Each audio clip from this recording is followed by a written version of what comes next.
Welcome, friends, it's the Movie Film Podcast. Movie Film Podcast, enjoy the show. Zachy and Brian are talking about movies. Movie Film Podcast on the radio. Welcome to Movie Film. This is episode 258. My name is Zachy Hassan, and I'm here with Brian Hall. Hey, how's it going, Zachy? I'm getting ready for Thanksgiving. How about you? Yeah, same. I got a text from my mom this morning where there's snow in her backyard. And I was like, say what? Because out here, in Los Angeles, California, it's, I don't know, mid 70s or something. It's that weird time of year where I forget, that the rest of the country is experiencing late fall, winter, The normies. Yeah, I gotta admit, I don't miss 6 months straight of it or whatever, it is, but I miss it a little bit. I don't know. You? I was left so horribly scarred by shoveling endless driveways that I'm perfectly fine with not experiencing snow again. This is feeling familiar. Yeah, I think we've had this conversation, and I get it. And I think the last few times that I did go back and visit the Chicagoland area, I was just visiting. So it was a week or whatever, and I wasn't having to deal with life under those conditions. So, yeah. Yeah, just driving under whiteout conditions and all the, the heart-stopping hilarity that would ensue when your car would just start spiraling, You know what? I actually had forgotten all about that. I had an experience at a four-way stop like that where I was just praying, like, I hope everyone else sees this and stops because I'm going. Oh, man. Yeah, you're right. Good times. Good times. But yeah, things good otherwise. Feels like it's been a while. I think we were trying to get this episode on the books, and just as tends to happen, we both sort of got bombarded by various work-related things, and it took a little longer to talk about Wakanda Forever than it took forever, you might say. Yeah, but I'm glad that it didn't seem too difficult to see the film, so it was just a matter of booking time at the studio, so to speak. Well, with that in mind, what else have you seen in addition to the movie we'll be talking about later? Well, I tried out a new streaming service, a little up-and-coming streaming service called Roku. Right. And I checked out Weird, the Al Yankovic story starring Daniel Radcliffe. And we were just talking right before we got on, but you have not seen this yet.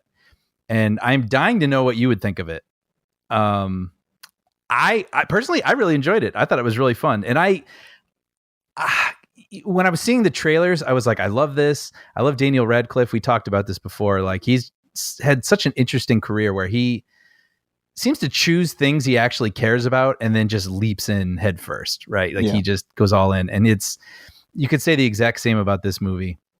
And I was just hoping it wasn't going to feel kind of like a soft, half-baked streaming movie, if I'm being honest. Yeah. And sure. I'm really happy that it was not. It's super fun. It's sort of plays, what can be said about it now? I think most people have sort of already said that it basically plays like one of his parody songs where it's not even trying to be truthful, where like apparently his parents were pretty supportive of him, but in this movie, from square one, they're vehemently against his weirdness and have a lot of really funny lines about that. Just stop being who you are and following your dreams, like things like that. Right. But what it was, and I was like, yeah, this is very amusing. But as the movie goes along, it ramps up and gets to a third act that is just like off the rails. And I think might have even, if I remember right, brought me to tears laughing. Really? Okay. Yeah, the whole movie isn't like that, but there was one thing that just caught me off guard, and I just laughed so hard. Well, I'll keep my eyes out for that then. I think you're going to enjoy it. I think it's worth checking out. Your kids, if they're familiar enough with Weird Al, I think they'll enjoy it. Yeah. Well, I had every intention of watching it, but my wife was like, she wanted to watch it with me, and I've been having a harder time trying to schedule movie time with her than podcast time with you. So, yeah, right. Just very busy. But I do hope to see it. I do love Rainn Wilson playing Dr. Demento, which is just Yeah. absolutely perfect casting. Yeah. Yeah. And Evan Rachel Wood as Madonna is very good. She can obviously dress up like her and you could be like, yeah, Madonna, but she like nails the voice. It's very particular. And when I heard it, I was like, oh wow, like that's Madonna. That's pretty good. Nice. Okay. And this Yeah. is available on the Roku app. Yeah. Yeah, so I actually don't have a Roku, but I think I did it through like Amazon, like a Fire Stick. So yeah, you just download it like a Netflix app or whatever. Yeah, I mean, like on smart TVs, at least my smart TV, it has the Roku app. So Oh, okay, perfect. Oh, but the only bummer, it has ads. oh my god. I know. Like like a middle through the movie, I was like, oh really? So Now it's kind of a bummer. here's my question because Yeah. and I think we've talked about this before. Walk Hard, the Dewey Yes. Cox story, Yes. really cornered the market on music bio parodies. Yes. So does this find its own lane? Yes, thankfully, because you think, that is like the main talking point now. You look at the Whitney Houston story coming up, which by the way, I do want to see, but Right. you are like, oh, but am I going to keep thinking back to Walk Hard anytime I Right. watch a movie like Bohemian Rhapsody or anything like that? Right. And this one, I was worried. I was like, yeah, how do you do this again, but make it your own? But they just don't go for the same joke.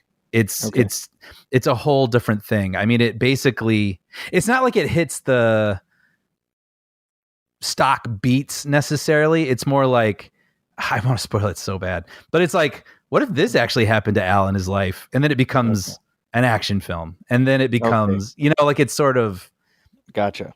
it spoofs all genres. I gotcha. Yeah. Which was very wise. I'm intrigued. Yeah. I'll only mention this for a brief second because I haven't finished it, but I thought it could be fun to talk about with you just briefly. But I started on Netflix this docu-series called Pepsi, Where's My Jet? Oh, this is the sequel to KBBL, Where's My Elephant? Exactly that. Where's my elephant? I was talking about this with Federica, and that's exactly what we went right to. It's like, oh yeah, when Ian Park gets the elephant. This is what we do. I was talking to my class the other day, and it just came. I was like, my best friend. He and I communicate entirely in Simpsons quotes, and we fully understand each other. And I was just using that as an example of like how you adopt shorthand. Yeah. And I just thought after, I was like, I'm so glad to have that. Oh man. You know what? It's so funny too is, me too, by the way, I have like, it's honestly something I cherish in my life. And that's not even me being, being silly. Like that's from the heart. And what's even funnier building off of that is now on Instagram, like I follow these Simpsons meme pages, and I love that I can send you these memes that are so out there, like they're on like Pluto, like in terms of like deep cuts and mixing it with things from the real world, where it's like if you showed it to someone who didn't know what you're talking about, they'd be like, this literally makes no sense. But I love that I can send them to you and be like, and you're like, that's great. So funny. Those are so fun. But do you remember this whole ordeal where basically the premise of this is the docuseries back in the 90s, there was, when Pepsi was trying, there was the cola wars, right? Coca-Cola versus Pepsi, and Pepsi was trying to be the cool one. Coca-Cola's got the polar bears. They're the soft, they're what your grandma likes, but we're Pepsi. We've got Cindy Crawford and we're in your face. And so they tried to do this funny competition where they're like, drink Pepsi, get Pepsi points. You get cool sunglasses, a t-shirt. Heck, get us 7 million points. We'll give you a Harrier jet. And so this is a true story. And so some kid watches this ad, sees that there's no fine print at the bottom of the screen. It doesn't say this is a joke. We will not actually give you a jet. It just says Harrier jet, 7 million Pepsi points. And he goes, okay. Challenge accepted. And what I didn't know was that he had this other guy helping him out. It goes a little deeper. I was actually like trying to decide what to withhold or whatnot. But what gets funny is that he actually worked with this guy who became like his investor to pay for this prank. And they actually came up with a business plan. Like it's kind of fascinating the level of troll that this adult was going to help this kid with to make him, help him pull this off. I will say, I thought this was going to be like a 90-minute movie, and it's a 4-episode series. And so when I pulled it up, I was like, "Are you serious?" Like, It seems excessive to me. I don't know. Yeah, because I wanted to watch it last night and be done with it. And then I also was like, I mean, how much in the weeds do we really need to get with this thing? Although, to be fair, I watched the first episode, I got pretty into it, and then it ended, and I was like, oh, like I didn't even realize that the time was up, with the first one. So I was like, okay, well, you have me so far. So I'm only 2 in out of 4, I believe. But it is like a nice little hit of 90s nostalgia. Yeah, I'll be curious if you check it out. It's just kind of fun to that 90s nostalgia. So you had me at 90s. Well, speaking of 90s, Zachy, I don't know if you're teeing me up there, but I watched 2 90s movies this past week. One I had seen, one I had not. I'll start actually with I've been watching Brooklyn Nine-Nine, and Gina Gershon was in a couple episodes, and I was like, man, what? Like, I know her, but like, what do I really know her from? She was everywhere for a second. But she was, and I remember like Showgirls, honestly, was the only thing I could think of. I remember she was like the rival in Showgirls, and I was like, what else do I know her from? So I went on her IMDb page and I saw Bound. And I was like, Bound, right. The Wachowskis' first film right before The Matrix. How have I never seen that? And you never saw it? No, I'd never seen it. And knowing it comes from the Wachowskis, who I've just always, even the films that haven't stuck with me, I've really enjoyed watching just because they have such a style, right? Yeah. And so, and this was the film that led right up to The Matrix. So I wanted to know, what did Warner Brothers see in this film that thought, all right, let's give the Wachowskis a ton of money to make this script I don't understand, right? And so, right. And so, queued it up, and I really enjoyed it. I thought it was like this cool, tight little noir. I mean, it takes place in like 2 rooms, basically. So you can see where maybe it didn't cost a lot of money, but the script is so good, and the characters are so interesting, and the twists, and it just ratchets the whole way through. Like, it starts, you're like, yeah, this is kind of interesting. But then, there's like basically like a scheme put into place by these 2 women. And then, things get ratcheted and hiccups get introduced, and it becomes more and more tense. And by the end, I was like, dang, what a fun little movie. So you said you've seen it? I mean, I saw it probably 25 years ago. Sure. When it was new. Yeah. I saw it on video. In fact, it was lent to me by my cousin Fawaz, who listens to the show. And that was how I saw it. And so I remember appreciating it. I to be perfectly honest, I don't remember much about it except that Cypher is in it. Joey Pants. That's right. He's great. He's great in it. It's funny too, because I kind of remembered that it was sort of like in that 90s erotic thriller sort of. There probably were a few of those, weren't there?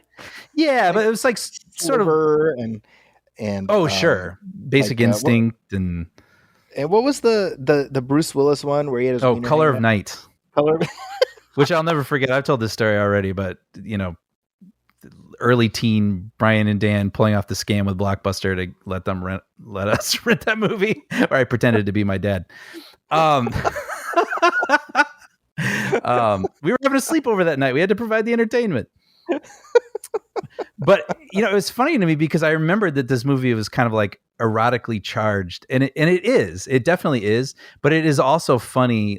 Like you say, whatever it is, like 25 years or so now, where we're at with like Game of Thrones, and all these sort of streaming series that just have pushed things and pushed the line. And so I was sort of surprised by how little that played into the movie. I was like, oh, wow, it's really not. Yeah. By today's standards, it's like, yeah, it feels like kind of like a middling Game of Thrones episode. That's my recollection. Yeah. It was like kind of, not scandalous, but like, titillating. Edgy. Yeah. And And yeah, in hindsight, you're like, no, it's it really doesn't factor in very much, except as an actual story point. Yes. Yeah. And You know? it's, What a concept. and I know, right? Yeah, seriously. But it was cool too because it really did deliver what I was hoping, which was I wanted to see the Wachowskis style in its early phases and sort of recognize things that I would see become hallmarks, and that's definitely the case in this. I mean, even some shots sort of match The Matrix, where there's like a really close sort of fisheye on like a rotary phone where the character out of focus in the background that walks into focus to pick it up, like that kind of stuff. So yeah, I that was like a pleasant surprise. I'm glad I checked that one out. But also real quick, we were talking a little bit on the phone the other day about this, but the movie Hackers was on cable, which is, man, I don't even know, like 1995 or something like that. And man, talk about a time capsule. I mean, that's honestly what I took away mostly from revisiting this was something that really stood out to me was you have all these high school kids that are sort of the outcasts, the hackers, right? The computer kids. And they go hang out at this place and they all smoke like chimneys. Like these like 15-year-old kids are passing each other cigarettes and lighting each other's cigarettes. And I was like, wow, like it just speaking of like the passage of time, like that is so not the case now. Like you don't even see bad guys in movies smoking much anymore. And so it was just so jarring seeing these kids like being these chain smokers. But it was also just this, you know, I mean, the plot basically is like these hackers get blamed for this, you know, I don't know, like basically like oil tanker spill thing, you know, like it's more like the fun of like these kids being wacky and using computers to keep the man down basically. But you watch it and there was just so many like interesting little hallmarks where I was like, wow, like looking at Angelina Jolie when she's like 20 and thinking like, man, she has no idea. Like because I remember watching this when I was like 15 and thinking like her in 95, me in 95, she had no idea what lay ahead for her, that she was going to become this world famous star in the national spotlight, her relationship in the world spotlight.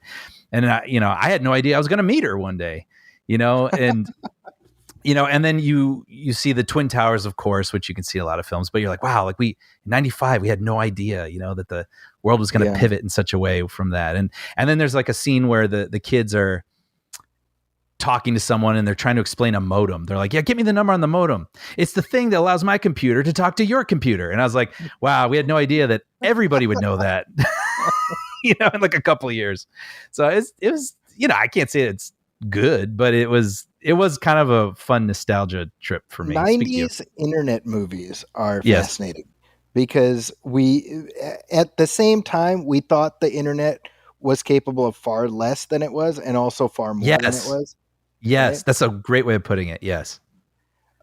Because there was, I mean, there's like the net, there's this. I mean, it was a sort of wellspring in the mid 90s where these types of movies came out. Yep. And then people kind of figured out, no, it's mostly just for white supremacists and porn, and things kind of settled in. I know. I'll never forget watching The Net and her ordering a pizza from her computer. And I was like, come on. Like, you just want me to believe in the magic of computers, so I'll buy into this movie. And then now, I mean, I only buy pizzas from computers, While you're watching The Net, weirdly. I know. Actually, I was with some friends the other day and I was talking about Hackers, and someone said, I've been meaning to rewatch The Net recently. And I was like, yeah, me too. And then our other friend was like, why? Yeah, I got to agree with your friend. I don't know. Just again, for the nostalgia hit, I guess maybe to sort of chuckle a little bit at, the way we viewed the world so many years ago. I don't know. Yeah. But anyway, well, I was going to say bringing it back, but bringing it back to a 2022 movie that goes back to the 1960s. I checked out Steven Spielberg's newest movie, The Fabelmans, which this is what he did in lieu of a fifth Indiana Jones directing opportunity. When you say it that way, it makes complete sense. Right? You know what I mean? As soon as I saw the trailer, I was like, that's where Papa Spielberg wants to live. that's where he wants to live. Like he's done this, and I'm Well, still. before you even get to the Fablemans, connected to this, I'm sure you saw it, the news that Bradley Cooper is going to play Mm, Frank Bullitt in yes. Spielberg's new. Spielberg is doing like a Bullitt sequel or prequel, whatever it is, Hmm. and I'm like, don't you love that? That's what Spielberg's up to now. Yes. Kinda. He's just doing whatever he wants at Just this point. whatever he wants. West Side Story. It's like, yeah, but it's already great. He's like, yeah, but I'm making it, so here it is. Like I do kind of love it, honestly. Sorry, go on. I didn't mean to interrupt you. No, well, no. I think that's a really good point, and it still makes me wonder what the urge for him was with Ready Player One, which I remember watching and talking about on the show and being like, it's not great, but I was still entertained. And then I kind of not soured on it, but I remember like my memory of it was sort of diminishing a bit. And then it was on cable the other night, and I watched like a good chunk of it, and I was like, no, I'm entertained. Like I don't care what's happening.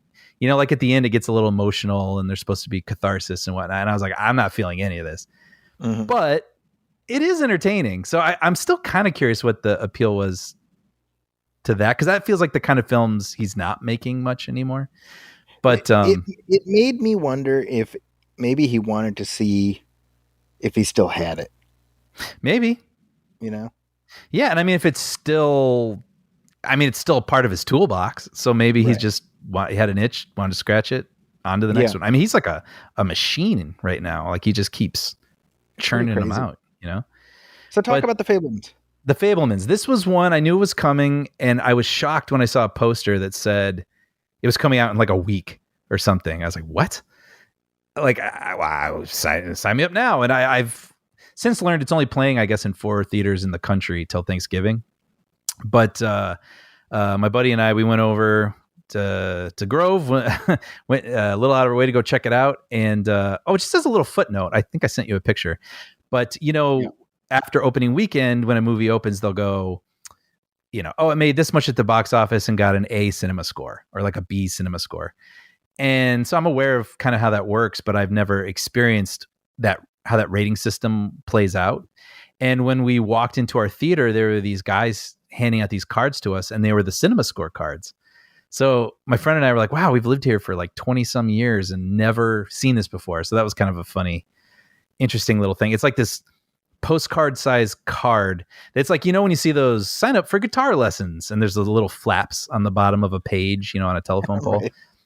It was like a bunch of those like perforated, and it would say A, B, C, D, F, and you could tear which one you rated it. And then it said, why are you here? The story, the actors, the director, and you tear. And then another one was, would you buy this movie? So yeah, that was, I don't know, just a little footnote to this, but I thought that was kind of cool to finally. Well, I think a lot of people may know Cinema Score by name, but they may not know how that process occurs. And well, you got to live that process. It was pretty cool. It was pretty cool. But anyway, so the Fablemans, the best way I can sum this up in a sentence is this is Steven Spielberg's Once Upon a Time in Hollywood. Like this is his licorice pizza. Wow. And to me, I mean, good Lord, like talk about a meal Brian like isn't going to give a second and consume. Like if that was pitched to me, I'd be like, I want that yesterday. At the same time, I do wonder how it's going to play for like a mass audience, because this is a real look back for him. It's like fuzzy memory vignettes of all these sort of pivotal moments in his life, and they're very, very personal. I mean, they're very specific to his life. The family's called the Fablemans, but I mean, it's really about his mother and his father's divorce, and him becoming a budding filmmaker. And there are these vignettes with him as a child, discovering movies and then beginning to make them, and then him experiencing sort of the family trauma, and then the trauma of moving. I mean, it gets as specific as him moving to Arizona, like literally Spielberg's life. And when it was all said, and there's like a great sort of wrap up at the end with a cameo that I won't spoil. That was so funny. And so when it ended, I, being a lifetime admirer of Steven Spielberg and knowing as much as I know about him that I brought with me, I was like, what a delightful journey. I mean, literally Papa Spielberg telling me, it's like him telling me the story of Lincoln. I go, yeah, but what about you? Tell me about yourself. And he's like, well, and so he tells these major memories that he can recall. And like I said, there's not like a straight as an arrow arc through it all, but they all kind of hang together. And I mean, I could have gone for another hour of this personally, but I do wonder, people who are not bringing in the same thing and people who aren't familiar with his story or filling in some of the holes or making the connections even to the things that would inform him, it on its own as a drama, I'm very curious to know what people will feel about it. So I cannot wait to discuss this with you. I mean, this was Brian catnip. So it gets a 2 thumbs up from me. And the kid, oh my goodness, the kid they cast as him is like teen Spielberg. There are like certain angles where he'll sort of cock his head and you're like, whoa, like he really looks like him. And so it's amazing that they found a kid who not only is a great actor and, kind of undiscovered as far as I understand at this point, but he also kind of resembles the man. So it was, and Michelle Williams, always doing her thing. She shows up. She always shows up, Right. But Paul Dano is really good as this kind of understated father figure. And there's all these interesting little details too. I'll just throw out there. One, for example, really quick. It's not like there's a bunch of like Finding Neverland where it's like, or what's the Shakespeare in Love? It's not like that, right? Where you have these very obvious things that happen that inform the movies later. But there is a moment where he has these sisters and they meet in this conjoined closet and they're like sort of hunched over and looking at something together. And I was like, oh, that's from E.T. Like that's the closet from E.T. that Elliot shares with his sister and they're hunched over looking at the thing. So you're like, oh, that must be where that came from. But dude, like I'm sort of itching for you to see it so we can talk about it. As soon as you told me you were seeing it, I was like, oh, it's out. And I pulled out my phone trying to find it. And it's not playing near me. Yeah, I think next week. Okay. Well, so I guess you got to wait then. Hey, dude, speaking of waiting, I mean, remember like a year ago when you were waiting for me to see The Matrix and Spider-Man because all my COVID adventures? You got COVID. Yep. Well, I've seen some things, Brian. Yeah, let's hear it. So here's one that wasn't just a complete pleasant surprise, came out of nowhere. And I want to absolutely recommend it to you because I think you'd enjoy it. Oh. It's from 2020 and it's called The Kid Detective. Okay. Have you heard of this? I have. Yes. Okay. I'm familiar with it. I have not seen it. It completely flew under my radar. I had not heard of it until like a week and a half ago. And the premise is what hooked me, where it's like, what if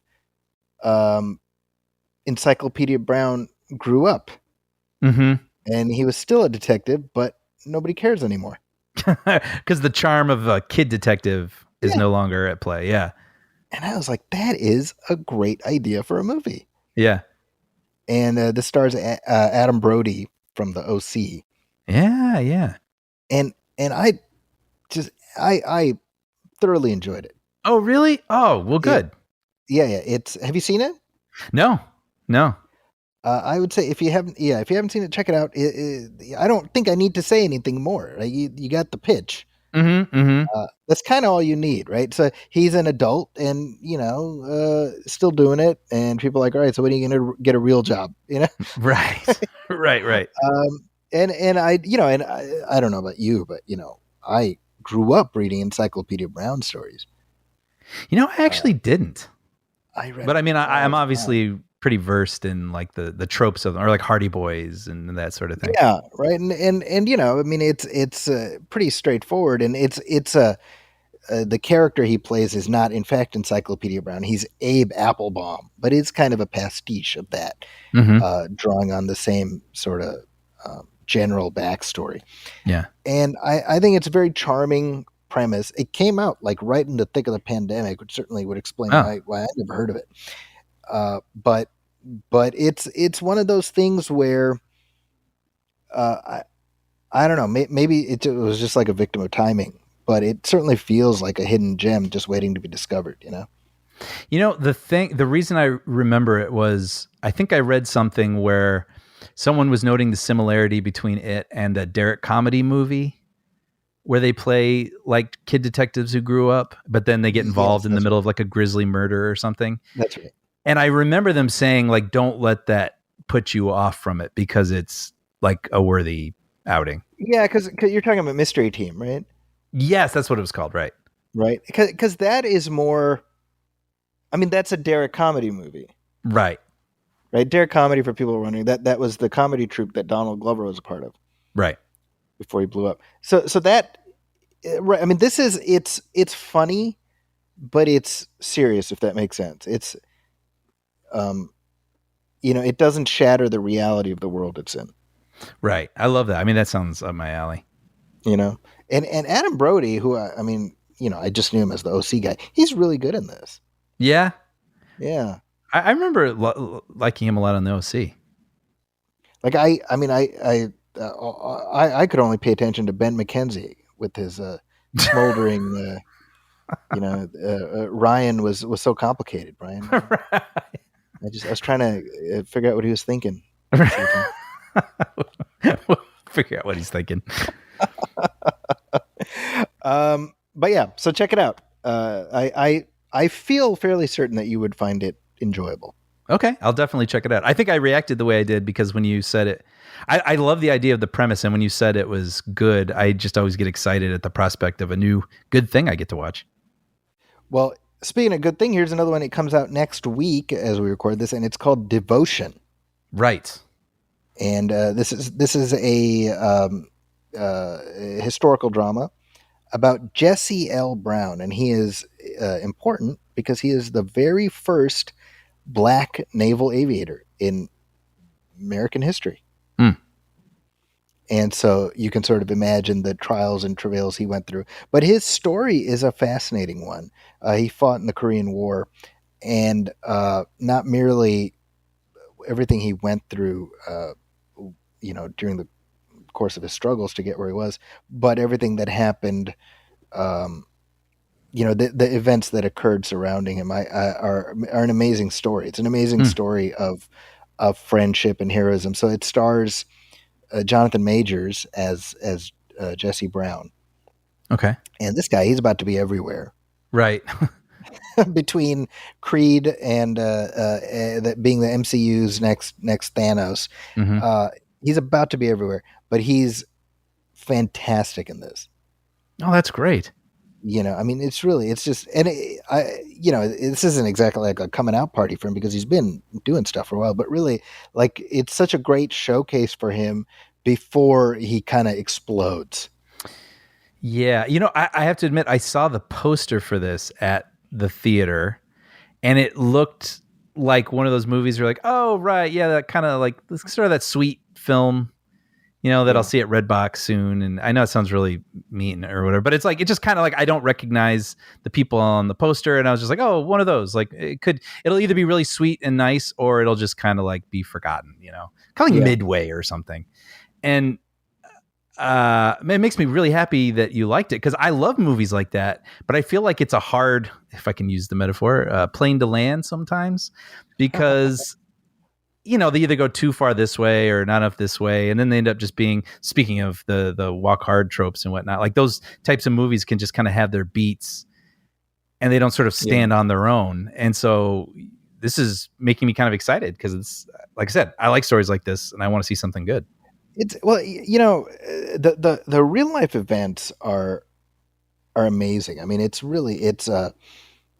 this really moving episode in American history, and the two figures that were involved, Thomas Hudner, who was Jesse Brown's wingman, he went on to have a very long naval career. He's played in the film by Glenn Powell.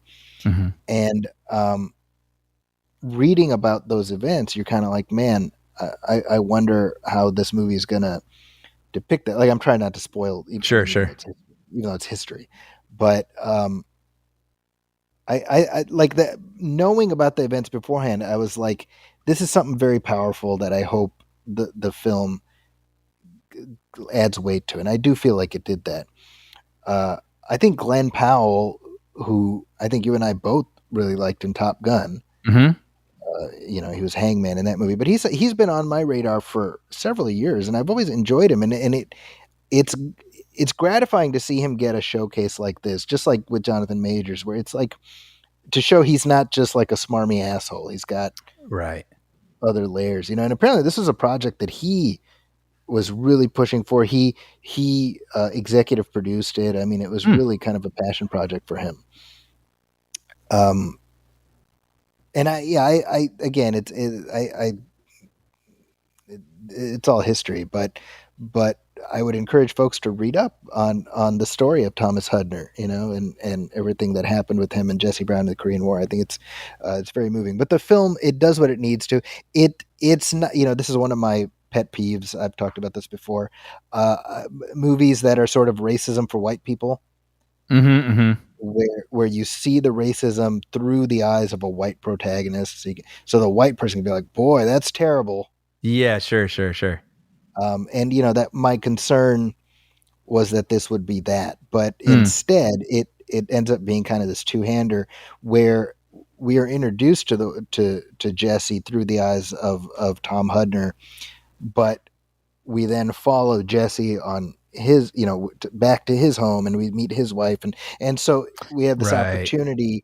What we're seeing is how both of these characters exist in their respective worlds, and then seeing those worlds merge. Right. I think that that's in that sense. That's why I think it's better. It tackles this stuff better than something like Green Book or something. Mm-hmm. But yeah, I mean, it's a smaller movie, which I feel like it'll probably fly under the radar for a lot of people. But I think it's worth watching. Certainly, even if you don't see it in the theater, I do think it is worth watching because if nothing else, you get some really great performances. That's great. I'm looking up. I guess it's playing now. Oh, is it really? I'm seeing it. It starts. Oh, I'm sorry. I have that wrong. It just pulled up the first available dates, and that's November 22nd. November. So. Okay, yeah. So starting next Tuesday, it'll be playing. Cool. Yeah, I want to check that out then. Well, with that, let's take a short break, and then we'll come back with some listener letters.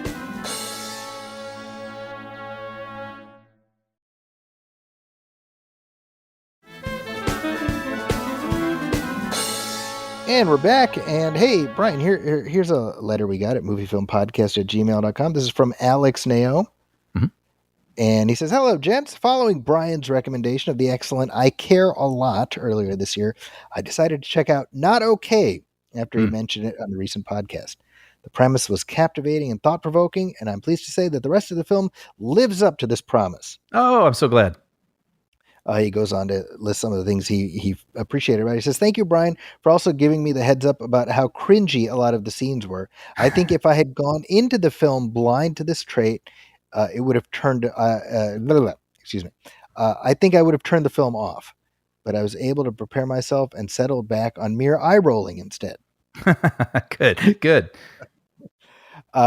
He adds, "I also appreciated the restraint in the film showed in remaining, for the sake of being spoiler, for the incomplete." Mm-hmm.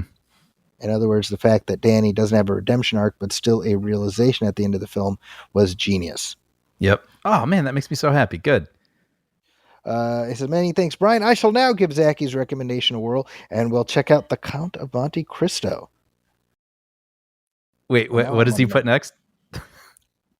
"A fun night awaits, methinks." I love it.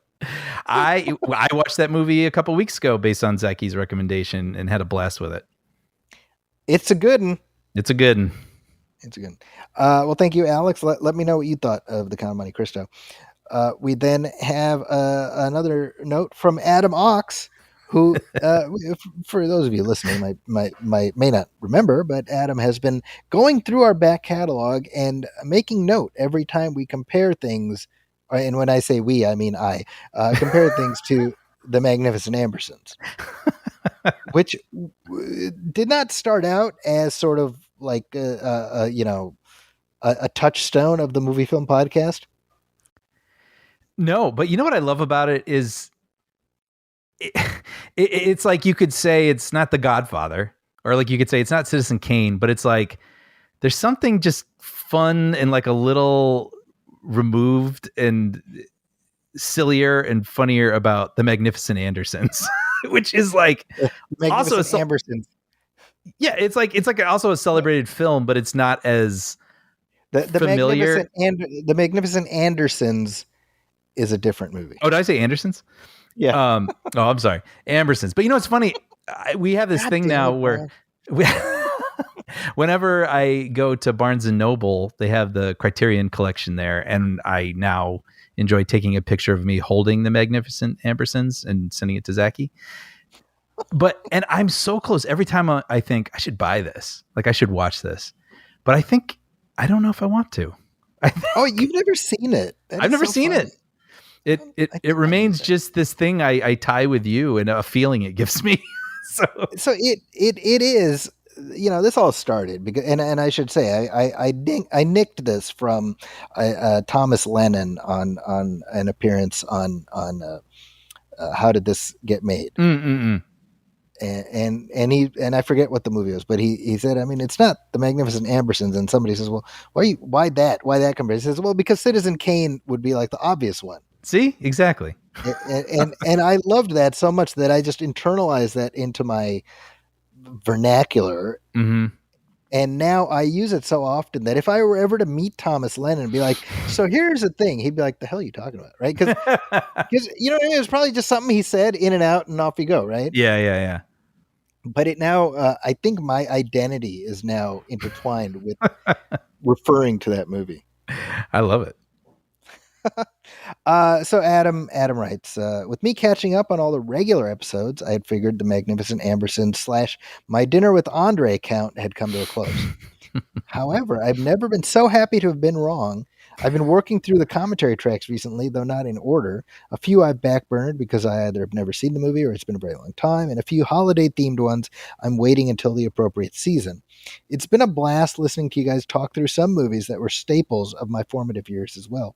Listening to Brian's love for E.T. made me watch it with my son, and while I've always liked the movie, it hit different this time after listening to your track. Oh, wow. Well, I've said before that your E.T. comments in our E.T. commentary will make a fan out of the hardest-hearted of souls. Oh, well, thank you to you both. Honestly, that really touches me. He goes on. Another special treat was when, while listening to the commentary on Robin Hood, Prince of Thieves, Zachy made the comment that while he enjoys Waterworld, it is not, in fact, the Magnificent Ambersons. That is true. However, that episode had what I believe is a first for the Movie Film Podcast when Brian notes that Robin Hood also is not the Magnificent Ambersons. Also true. Now I have to listen to the rest of the commentaries to see if Brian makes any more references. In the Godzilla 98 track, Zachy astutely notes that film is also not the Magnificent Ambersons, something that I don't think anyone would argue. So my obsession into keeping track of these references continues. Adam then sent me another email a week later. He says, damn it, Zachy, I was just about to merge onto the freeway for my commute home when you mentioned during the Batman Forever commentary that the third act of Batman 89 is My Dinner with Andre compared to the third act of Batman Forever. That is accurate. That's really funny. Knowing that dealing with rush hour traffic would certainly make me forget the details, I was luckily able to use the Google Voice Assistant to make a quick reminder. Whew, that was a close one. Dude, you were doing the Lord's work, Adam. This is so fun. I seriously really love these updates. It takes me back, honestly, remembering some of these things. And yeah, I'm sure I've probably said it maybe once or twice, but I never want to step on it because I enjoy hearing it from Zachy. I think the only time I ever do it is when I'm trying to like subvert it and make Zachy laugh. It's funny because this year marks an anniversary. Well, I mean, every year is an anniversary, but it's like one of those like 10-year anniversaries for the Magnificent Ambersons. I forget what year it was released. And so we've gotten We've gotten requests for the Magnificent Ambersons. That could get me to watch it. I sort of enjoy the mystique of it in my mind. Yeah. But yeah, no, I think at some point, I mean, why deprive myself? This is the 80th anniversary. Whoa. Wow. See the backstory. The Magnificent Ambersons is an Orson Welles movie, and it's sort of legendary for being another one of these movies that, like Touch of Evil, it got sort of, studio interfered, and the version that was released was not the one that Welles initially intended. However, the version that was released is still considered one of the all-time great films. Wow. And unlike Touch of Evil, the original version, the original cut of the Magnificent Ambersons is lost to the ages.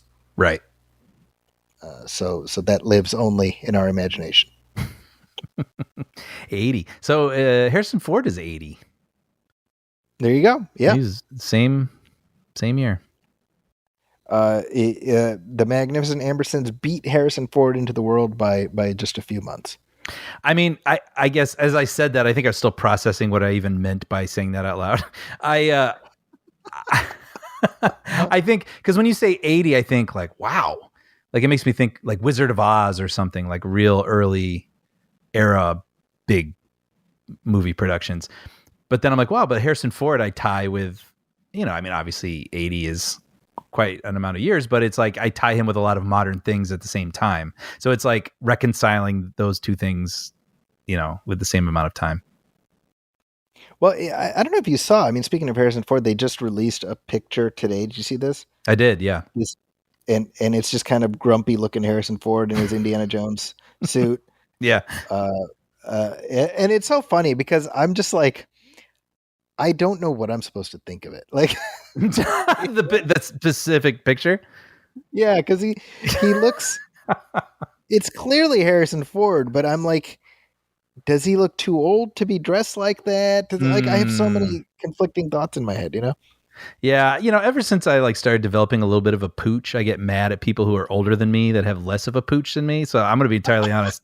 I saw his belt and everything. I was like, damn it. I do like this though. I don't know if you saw this. I mean, the picture that was released was in conjunction with an Empire magazine feature, Yeah. but James Mangold talked about Indy's age, right? And I thought this quote was interesting. He says, "It became really important to me to figure out how to make this movie about a hero at sunset. The issues I brought up about Indy's age were not things I thought were being addressed in the material being developed at the time. There were old jokes, but the material itself wasn't about it. To me, whatever your greatest liability, you should fly straight towards that. If you try to pretend it's not there, you end up getting slings and arrows the whole way." I mean, he's saying everything that sounds right. Right. I mean, if you're going to do this, I'd rather it not be a repeat of something I've seen before. And I think it's wise where those things are going to be on everyone's mind. So why not, lean into it and have something to say about it. So, I mean, ultimately, between now and next, June or whenever the movie comes out, it's just going to be us, rampantly speculating. I know. And I will enjoy that. No, me too. I was thinking earlier today, this is a random thought, but I was like, were Star Wars fans ever happier than like the year or two after the Disney purchase? When everything was hypothetical. Right. Like that was the best time. Yeah, I thought you were going to say 1998. Oh, well, we can apply it to that too. Similarly, yeah, where it's like, the speculation and look, I'll admit it, on this podcast, I've, especially in the earlier episodes, as Adam, I'm sure can attest to, if you wanted to kind of get me going, I'd talk about Crystal Skull and just how it wasn't like hatred, it was just sort of like despair. It was admitting that Crystal Skull was not the Magnificent Ambersons. Yes. And it's still probably my least favorite. I think I'm a little kinder to it these days, but I still don't love it, if I'm being honest. But I think But Brian, but to that point, the nice thing you realize after 15 years, you don't need to love it. So what if you don't like it? exactly. Oh, that's like one of the greatest lessons that only can come with time, honestly, is that it's probably not that big a deal. Honestly, It's such a nice feeling. I know. But having said that, I remember that moment leading up to Crystal Skull coming out and feeling like a kid again in a way I hadn't in a very long time. And I'm not at in the exactly the same level for this one, but it resembles it a lot. Like I'm really excited. I just want to see. It doesn't have to be as good as any of the others. It really doesn't. I just want it to be its own story to be good. It can just be itself. I want to see Indy again. I can't wait to hear Williams score Indy again. I just want to have a good time. So I think my bar is a little different now. My expectations are different, and in a different sort of way, I'm excited. I'm excited. Well, I mean, here's the thing. When I look back at going to see Crystal Skull, definitely that experience includes the simmering disappointment and everything else. But honestly, I look back, I was like, man, I had fun. It was you, me, Sean, and what an experience we had. That's something we'll never forget. I will never forget it. I'll never forget it. I can see it. I can literally see I remember where we were seated. I remember looking at you. I remember in the middle of the movie, truly, it sounds like I'm making it up, but truly wondering if I was in a dream and wondering what you guys were experiencing. Like, yeah, I'll never forget it. I'll never forget it. Well, and like this next one, well, you're damn right. We're going to watch it together. Oh, 100. Like it's on the calendar already. Yeah. I have it marked so to make sure to plan around that. I was telling Sean the other day, I was like, I'll probably bring my two older ones with me at least. And I'm like, when Indy 4 came out, Hamza was like a year and a half. Wow. And he'll be 16. Wow. Watching it with us. So amazing.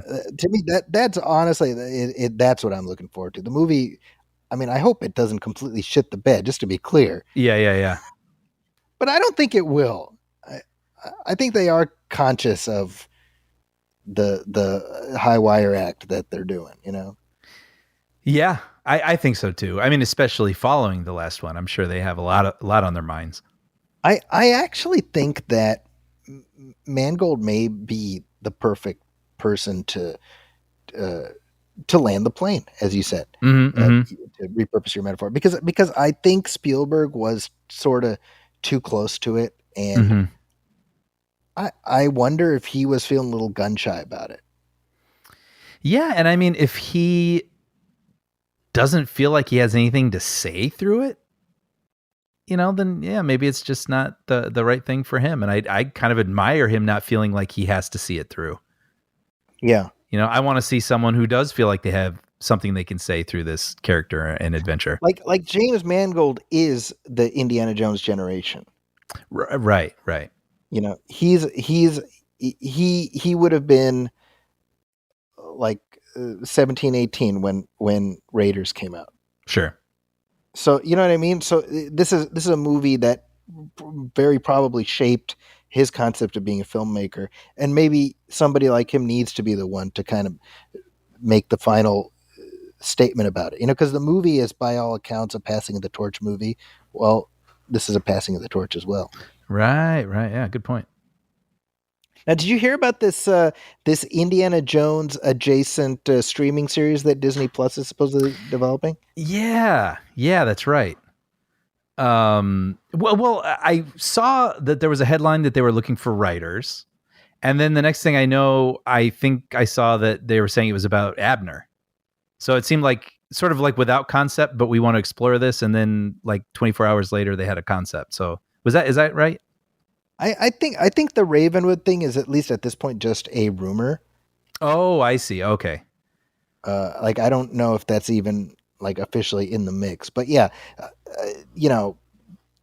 Disney's trying to do something in the world of Indiana Jones without just doing more adventures of Indiana Jones, which I guess that's the smart approach to take, right? The way you just said that is exactly how I feel. Probably the best idea. Although, Okay. like, why do I like Indiana Jones? Because Indiana Jones, you know. Um, That's the thing, right? It's it, this is by all indications this is meant to be number 5, movie number 5. I mean, meant to be the end. Like that. That's it. This is we're yeah, done now. right. No more Indiana Jones after this. And if that's the case, hey, fantastic. Do I honestly believe that will be the case forever and always until the end of time? I do not. No. But as of this moment, probably. Okay. So then you can understand the rights holders wanting to be like, well, is there anything else? Is there any soil we can till here? Mm-hmm. Right. But going back to your question, I mean, is the appeal of the world of Indiana Jones solely because Indiana Jones is in it? I know. I mean, because you look at the Star Wars series, and they can keep dropping new characters into places that we recognize, in a situation, a war that we recognize, and it can be eternally interesting, right? But yeah, Indiana Jones is so specific because we have Uncharted, which I thought was just fine, but it was another character looking for stuff, right? Like, I think Right. a huge part of the appeal of Indiana Jones is that character, but because he's in, so to quote unquote, the real world, right? So I don't know, or if you do that sort of mentor mentee kind of thing where you have like a young Indiana Jones under another person, or I think you and I liked Solo. Yes. But there was not everybody was able to get on board with someone else playing Han Solo at an age that was very close to when Harrison Ford played it, right? That's right.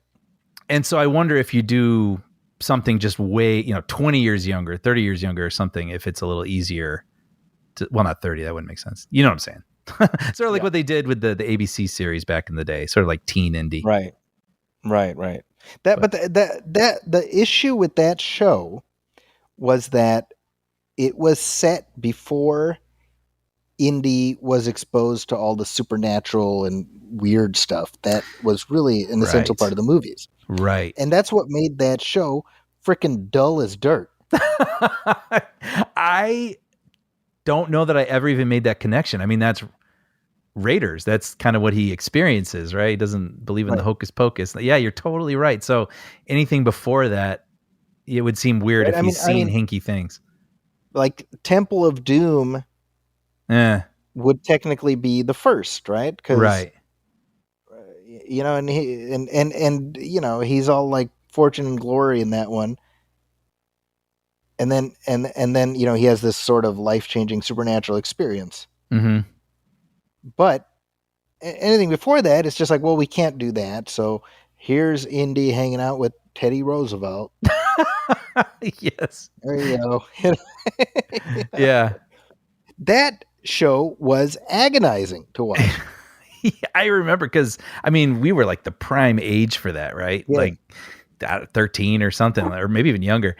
And I do remember that, like showing up at, in front of my television each week and being ready to go on an adventure. Like you said, yeah, it was like, he meets Teddy Roosevelt at one of his train stops, and yeah, Teddy loses his cane and he's got to get it back to him, or, it's just watching the pilot episode. It's called Young Indiana Jones and the Curse of the Jackal. That may have been, in hindsight, my first experience with what I later came to call Phantom Menace syndrome. Yeah. Which is going in with just a raft of expectations. Yeah. And trying desperately to convince yourself it's not very average. Yes. That's really funny. Yeah. Well, maybe they can learn from it. And frankly, those aren't even widely available. So it's not like they were having to answer to those to a large portion of people. So, right. I think they are all on streaming though, right? I think. Oh, are they on like Disney Plus or something? Maybe Disney Plus. They're definitely out there. But George Lucas, he recut all the episodes into movies. Right. And he took out all the old indie wraparounds and stuff, which Oh, I really? didn't like those. Yeah, which I didn't like. I think I've talked about this before. Like, I don't like seeing Indiana Jones being like Grandpa Simpson, Yeah, getting yeah, like, But I'm also like, well, I mean, it exists and it should be part of, like I don't sure. like putting it down the memory hole either. Right, right. But anyway, I don't know how we ended up down this road. Sorry. I don't either, but I am looking forward to the movie, and I Uh, am. I mean, frankly, I'm eager for whatever they figure out with the TV show. I'll be there day one. I agree with that. Well, let's take another short break. We'll come back, talk through some headlines.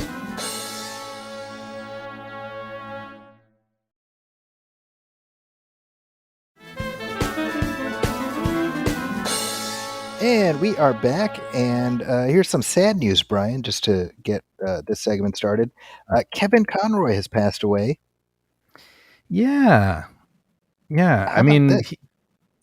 I was gonna ask. I mean, he's how old was he? Like 60, 66. 66. Yeah. So I mean, is this anything that we knew? Did he have like health issues or? Apparently, he had been dealing with cancer for a while, I but it see. was not something he had spoken about. But it came as a shock regardless. I know it was to me, as it was for legions upon legions of fans. I know it was for you as well. And for many people, Kevin Conroy's voice is the definitive Batman voice and probably will be forever. Yeah, for sure. I mean, he's the voice in my head. I mean, it's easy to conjure. I mean, and I think he's well known also for having a really great distinctive Bruce and a really great distinctive Batman. Yeah. Like he with the Dark Knight, some people are like, "Oh, wow, that's kind of a aggressive sort of Batman voice," but he found that really great distinction. It's very simple, but also very clear and absolutely makes sense for each, part of that person's psyche. It's crazy to realize that he began playing Batman in 1992, and 30 years later, I mean, literally 30 years later, he was still fully Right. associated with it. And he died within months of the 30th anniversary of the series. And I don't know, like, for me, it was just kind of one of those things, like, well, Kevin Conroy, like, there's always going to be more Kevin Conroy Batman. I know you saying that fact out loud is making me realize how much you just sort of take it for granted. It's like, yeah, Batman. Yeah. You just 30 years. I mean, it's a big deal. Anyone doing anything for 30 years. So yeah, but it was just sort of a fact of life. Yeah, you're like, oh, there's other actors who are doing Batman, but Mm-hmm. Kevin Conroy comes back every once in a while, and we get more of that. Yep. Yep. He had been voicing the character in the video games, in various animated films, and it was what I said when the animated series premiered, and you and I both are of that generation that we watched it when it happened. Mm-hmm. Mm-hmm. We waited with anticipation, waiting for it to start. Mm-hmm. And hearing Batman's voice, it was like, at least for me, it was like, well, that's the voice I've always heard in my head. Mm-hmm. Mm-hmm. Like, Kevin Conroy has always been the voice in my head as Batman. Yeah. I just didn't realize it, Yeah. Yeah. That's what's so amazing to me about what he accomplished. Yeah. Yeah, that's a really good point. Because I mean, you think of like the Flash or some of these other characters, and you could come up with, he could be a little like this or a little like that. But Batman, there's just kind of like an area that just fits and feels right, and he was square at the center of that. Yeah, I mean it's John Trumbull, a friend of mine, said on Twitter, and I'm paraphrasing, but it's like Kevin Conroy's passing definitively ends that era, like the DCAU, the animated universe Batman is done now. Right. And you're like, wow, yeah, like even animation ends. Yeah. There's just something about that. He had been on a bunch of stuff before. He guest starred on several episodes of Cheers. He was actually the finalist uh, for the role of Joe Hackett on Wings, a role that went to Tim Daly. Oh, I can see So that. you can absolutely see that. But it came down to Superman and Batman for for the lead role on Wings. He was also on a TV show called Tour of Duty in the 80s, which is about Vietnam. Yeah, I remember that. Yeah, so quite a few things, but obviously Batman was where his immortality lay. Mm-hmm. I think it's amazing that the Empire State Building was lit up with the bat signal in his honor. That was amazing. Isn't Yeah, that something? I know. And I remember when they did that for Adam West Mm-hmm. in Los Angeles, and you just see that and you're like, wow, and so many people turn up to go see it. And it just sort of makes you sad that they didn't get to see that. I can't help but have that feeling where I know through cons and things like that, they got to interact with fans, and I think that's wonderful. But it's like you almost wish they could see, like, no, really, like they lit up the Empire State Building for you. That's how much you meant to so many people, and you wish they could see that also.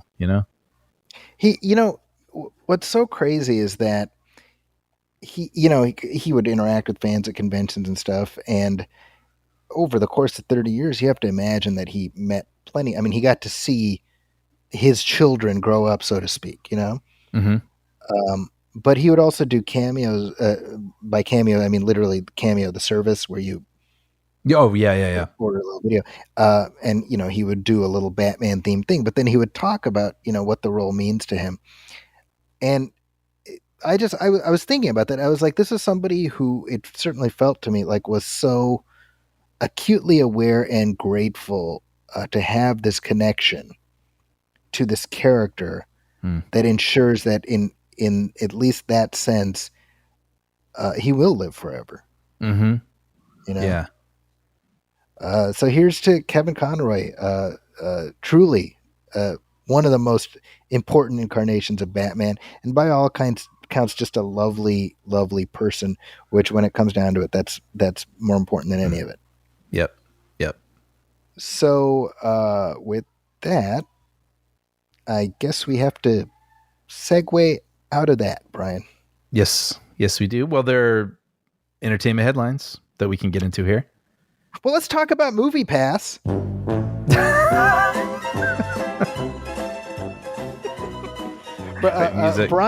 Brian's long lost love, Movie Pass, is back in the headlines. Yeah, I will admit I saw they were in the headlines. Haven't read a lot about it. This is good news, right? Well, I don't know, Brian. What do the odds tell you? Not good. Probably not anything good. And it's interesting because this comes on the heels of MoviePass trying to sort of restart themselves, right? I mean, a month ago or 2 months ago, they were basically open themselves up for people to sign up. This was so suspicious to me because they were like, we're starting back up. If you want in, send us your email and say, I'm in. We're not going to tell you exactly how this works. We don't quite know what it is, but the only way you can be a part of this is if you sign in. And I was like, to what? Sign into what? Yeah. And we haven't heard anything since on that front. However, apparently some former MoviePass executives were charged with multiple counts of fraud by the feds. It's like this brand is so utterly toxic at this point. I don't know who possibly thinks that there's any value left in it that they haven't squeezed out. Thinking of that Pepsi documentary and also thinking of the Weird Al thing I watched, I'm like, there's two versions I want to see of this story eventually realized as some sort of movie. And I mean, in this day and age, it's gonna happen. I'm kind of curious to really learn about this. I would watch that, but also I almost would enjoy seeing like a kind of ramped up Weird Al version of it where it's just like, let's just go for it. Let's just make it about, drug running and all sorts of craziness. It's what's bizarre is that at the heart of MoviePass was actually a brilliant idea, Absolutely. which the entire theatrical model is leaning heavily on, which is you pay a monthly fee and you get to watch X number of movies inclusive within that. Mm-hmm, mm-hmm. The problem is MoviePass started out with their $50 a month plan, which is maybe overshooting how much people would be willing to pay, to what was it, like $2.99 a month or something? Like what were they something charging? remarkably low. Yeah. Something ridiculous where they were like, oh yeah, you pay this amount a month and you can go see one movie a day. Mm-hmm. And so, you talked a few years ago about your experience just knowing full well that the Titanic was about to hit the iceberg, and you're like, well, I might just as well dance a merry old jig before that happens. Absolutely. And I loved it. And like you said, it paved the way for a really awesome service. I have it currently through Regal, the theater that's closest to my house. And I love it. I pay like $23 a month and I can see as many movies as I want, as many times as I want. And if you see 2 movies a month, by the way, so I'm so used to paying this 22, 23 a month. The Fabelmans was playing somewhere completely different. And so I had to buy a ticket for the first time in a while. And it was like $18.50. I was like, wow. $18.50? Are you out of your mind? Yeah. So the subscription thing for $24 a month is absolutely worth it if you go to see more than one thing a month. So yeah, it was a brilliant idea. I'm looking, by the way, at the article from Deadline, and I'm going to read this paragraph for the first time. So hopefully this sums it up well. But it says what's happening with these 2 former executives. It says specifically the indictment alleges that these former execs falsely claimed that MoviePass's $9.95 unlimited plan, in which subscribers could see unlimited movies in theaters with no blackout dates for a flat monthly fee of about $10, was tested, sustainable, and would be profitable or break even on subscription fees alone. So basically, yes, what you were saying, like they knew that wouldn't work. They alleged that, and it was a marketing gimmick to grow subscribers. So now they're being indicted. Ain't capitalism great? Well, it's crazy. It's kind of very, very different, but in the same vein, right? Of like Napster or Kazaa or all these things where people invented something that was like not made to stand the test of time, but it led to something sustainable that we all now have in our lives, right? That is itself subsumed within one of these mega corporations. Yes, right. Yes. Yeah. Right? Because if not for Napster, you don't end up with like Apple Music or Amazon Music. You know what I mean? Exactly. Right. Well, with that in mind, Brian, let's keep that music playing. What? Because have you been following what's going on with Twitter? Yes. Although I feel like I'm seeing all the hyperbolic responses to a lot of things, and I'm not saying that they aren't warranted. I believe they probably are, but I don't have a boots on the ground sort of thing going on with this. Like, I don't have an account that is threatened to be wiped out potentially this weekend. So I'm curious if you can bring me up to speed a little bit with what the experience is as someone with a meaningful Twitter account right now in November 2022. Well, by my understanding, it's apparently a car wreck on top of a plane crash next to a hurricane colliding with a nuclear reactor. That's that's my sense. No, it's really crazy, right? Because Elon Musk walks into that place three weeks ago, having failed at getting out of his bid to purchase Twitter. Yes. So, right. So in a drunken stupor, he's like, "I'll buy you for $55 billion," and right. Twitter's like, "All right." He's like, "No, I'll do it." They're like, "Okay." He's like, "No, I'll seriously do it." No, okay, fine. Yeah. Here, sign here. I will. Like right. And then he wakes up. He's like, "Oh shit, what happened?" Yeah. And so he spent like 7 months trying to get out of it. Finally, he gives in because whatever, he realizes it's going to cost him more to try to extricate himself from the deal. So he shows up here in the Bay Area at Twitter with a sink in his hand. I saw that. Yeah. He says, "I'm at Twitter. Let that sink in." Yeah.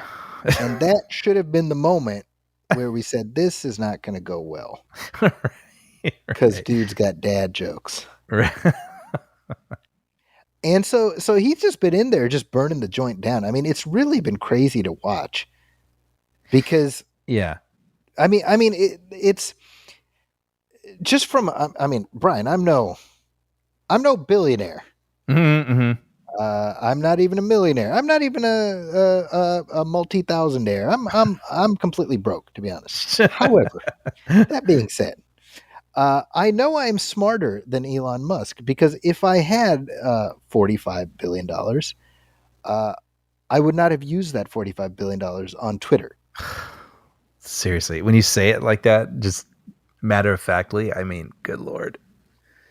I mean, I want to circle back to just the ridiculous amount of money that went into this. But above and beyond that, he comes in. He knows nothing about running a social media company. So his first order of business is just firing everybody.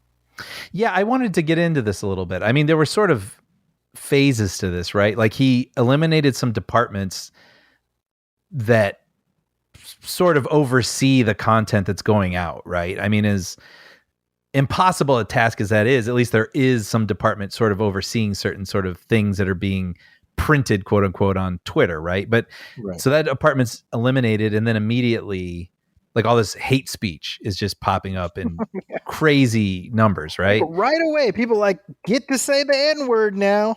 Yeah, right. So that's kind of like the first thing, and then there was the whole ordeal with the blue check, where anyone could get a blue check if they paid. First, it was $20, and then I think someone was like, "No," and he's like, "Okay, 8."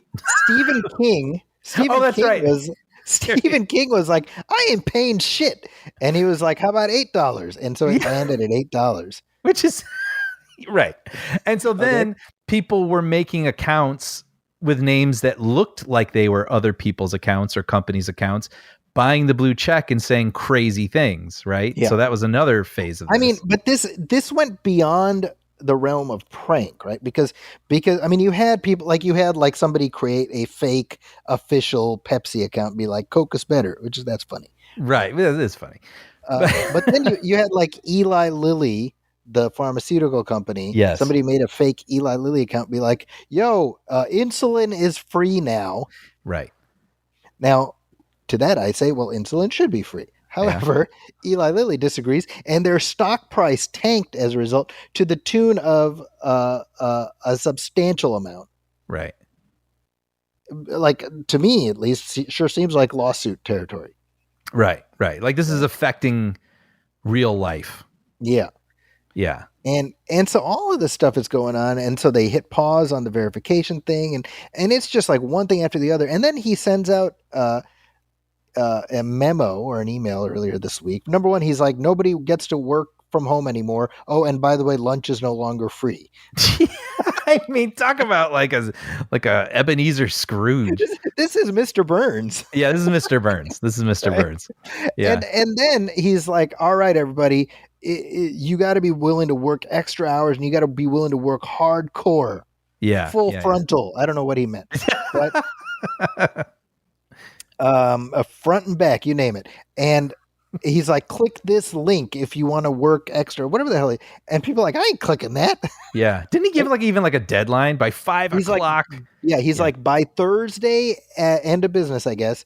Yeah. If you don't click, like, there's no, but if you don't click, then you get 3 months severance, and we're showing you the door. And people are like, fine, show me the door. Give me my 3 months. Mm-hmm. And something like 1,300 employees just walked. Crazy, which led to them basically shutting down till Monday, right? Didn't they close the offices? Well, that was the case. And then this afternoon, he's like, okay, we're going to have an all hands meeting. But everybody's like, well, like, key card access is closed. Like, is that true? Yes. Unbelievable. So all of this, because this freaking guy, like, here's now, Brian, just to be very clear, and this goes for all of our listeners, I'm not anti-capitalist. Although, however, I will say, if there ever was to be an argument for being anti-capitalist, I think it's everything that Elon Musk is doing right now. Yeah, I mean, this feels like something out of a satire. Yeah. Right? Like some clever movie from like 10 years ago, but now we're actually, living it. Like, this is what they can do, what they can wield with their money. And that's the thing, right? And like to have so much money that you can be willing to burn off 44 billion of it. Mm-hmm. Just gone, right? Like I mean, I'm gonna sound like such a Pollyanna, but imagine the good you could do with that money. I mean, Like with a life quarter of changing. that money, like for like nations. I Yeah. know it's. Like I know. because I know. he's on his whole I'm a free speech absolutist, and so he just rode that freaking bullshit. And let's put that to one side, because what I'm talking about is helping impoverished people, children, education. I mean, all like measurable, actual, real things you could do with that money. Yeah, No, and you you think just want to about prove a in our point. own country, like the people that don't have clean drinking water. Hmm. You know what I mean? Like cities with like horrific pipe systems below the city and all those. I mean, just uh Yeah, I yeah. mean, Sorry really, to. it's no, but it is. I mean, it's like an open question whether Twitter is going to be around like a week from now. I guess we'll be back here. If we hear the Curb Your Enthusiasm music, we'll know we still have more to say. But I mean, it's been also really interesting. All of a sudden now on Twitter, everybody's having an Irish wake. Like, Yeah. oh, this site, like we, we were men once, and I'm like, no, this is a hellscape. Right. Right. But I think there's this sense of possessive, like it's a hellscape, but it's our hellscape, damn it. Right. You know? So I'll tell you, I mean, it to me, the, in this society, we ascribe value to exorbitant wealth beyond the value of the wealth. Mm-hmm. So in other words, we say, oh, if you got that much money, you must be something special. And I say, Mm-hmm. look at some of these rich ass people. They're pretty damn stupid, Mm-hmm. Mm-hmm. right? Well, I have to ask. I mean, do you feel like your account is on like shaky ground? I mean, right? I mean, like, is this app gonna just could it fall apart? Like, that's what I'm seeing. Like people's reactions where they're like, "Well, I got to back up this," or "It's been nice knowing you," and grabbing a Yeah. parachute and jumping. I mean, does it really feel like it's on the verge of collapse? Is that what you're feeling as a I user? feel like people on Twitter, I know you might be surprised to hear this, Brian. I think people on Twitter like some drama. I see. That's what I was kind of wondering. You know, like Yeah, there's sort of the doomsday thing. Like they sort of feed off of it a little bit because it I think so. I makes think for there's fun something to it. posts. But I was kind of curious what. Yeah, I I don't know mean, what the real. look, here's the thing, right? Like we've been around long enough. We remember the days of ICQ and instant messenger and MySpace. You know what I mean? Like Mhm. there's a graveyard of gone and forgotten social media networks, right? Mhm. Twitter may end up joining that pile. Who would have thought, right? But I mean, Right? it wasn't even like a gradual sort of thing. It's It just yeah, I mean inside of a month because this idiot comes in. Now yeah. my point is, and I said this last time. I mean, would I be sad if it just went away? Yeah, a little bit, but I would hope anybody who wants to keep in touch with me can still keep in touch with me. Mhm. I mean the vehicle that's being offered here. I mean, it's such that you know uh, anybody you really want to maintain a connection with, you can still do that. Right. But th- how many of these things have come and gone? Sure. Yeah. I think people people assumed Twitter was more permanent, and maybe it would have been had this guy not come in. But Mhm. what does it say about the site that this guy can come in and Mm. just burn the joint down inside of a month? Right. Right. Yeah. I mean that's nuts. Yeah. It's pretty crazy. Yeah, it's funny because I know, Facebook also is sort of in the news a lot. Well, Meta, I guess I should say, Meta. with all that it's going through, it's trying to grow, but it's not finding much success with it. And, users are, getting less and less in number with the service. And it's funny because I know we've lost MySpace and all those sorts of things, but for Facebook, even though I don't use it as much anymore, it was this weird thing. It was like the one thing that existed that had me connected to kind of everybody, like former classmates, former coworkers, what have you. And so I was always aware, new things like Snapchat, and then it'll be like TikTok, and then like all these things will come and go. But it seemed hard in my mind to imagine Facebook going away, because then it's like all like this crazy network that accumulated over all these years. It actually grew into something kind of like a Rolodex, right? Yeah. It's hard for me to imagine that sort of going away, but maybe it will. Who knows? It's nothing lasts forever. Nothing does. And I think that if Twitter just completely fell into the singularity and disappeared tomorrow, again, there would be that moment of like, oh my God, what are we supposed to do? But you know what? Like Ripley said in Aliens, right? I say we take off and nuke the site from orbit. It's the only way to be sure. Maybe that it needs to be nuked from orbit. Yeah, sure. And but then it makes me wonder, though, and again, going back to the Facebook thing, I always wondered, well, if that gets left behind, something's going to take its place. But then it's so rare that one thing hits the way that MySpace did, the way that Facebook did. And then does it all sort of become more fractured? It's hard to predict what thing is going to make a technology the central kind of technology in its area. Right. Like when you think about it, like when the pandemic started, everybody shifted to Zoom, right? Yes, right. Like why Zoom? Yeah. I don't know. Like, why not Skype when everyone, or most people at least probably had that app at least downloaded already. I don't know. Exactly, right? It's weird how that happens, Yeah. So assuming it goes away, Musk will be out billions and billions of dollars, which I have to admit makes me amused. I mean, he wrote his own. It's one of the most public acts of self-sabotage I've ever seen in my life. Yep. And dude's he'll be just fine. Yeah, he'll be just fine. That's exactly. Fine. I've said it before. If I had $1 billion, you would never hear from me again. Right. Just 1 billion. Just one. That's all. And so I'm a simple man. I have simple tastes, Brian. Just give me enough money for my hot toys. Right. And I guess my kids and their college and all that shit. And I guess, yeah. Hey, let's take a short break. We got a big movie to talk about. All right.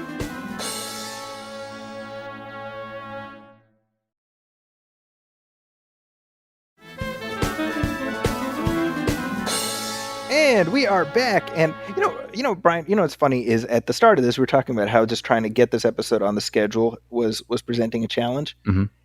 Well, as you know, it now turns out just getting through this episode has been a challenge.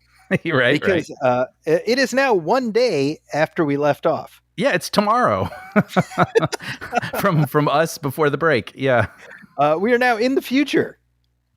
Which presents a lot of really interesting opportunities, I think. Well, I think in the interim, some questions have been answered. Well, I'll start with one. At the beginning of this episode, was 1 episode and a half into Pepsi, Where's My Jet? The Netflix documentary about the kid who tried to get Pepsi to give him a jet by collecting enough Pepsi points. And I said, it's intriguing, but remains to be seen if it's worth 4 episodes, because I thought 90 minutes might have been more succinct and easy to digest. But I have since finished the series and I really enjoyed it. And I actually think it earned its 4 episodes. There's an interesting cast of characters. And I think, to my surprise, the relationships between the characters I found to be kind of compelling. And in the end, surprisingly sweet, almost making my eyes water by the end. So I recommend it. Is that an eventuality you foresaw when you started this thing, that your eyes would be watering? No. No. I mean, I was amused by it, but I also thought, how much can I root for someone who is sticking to their guns so much for something so stupid? You know what I mean?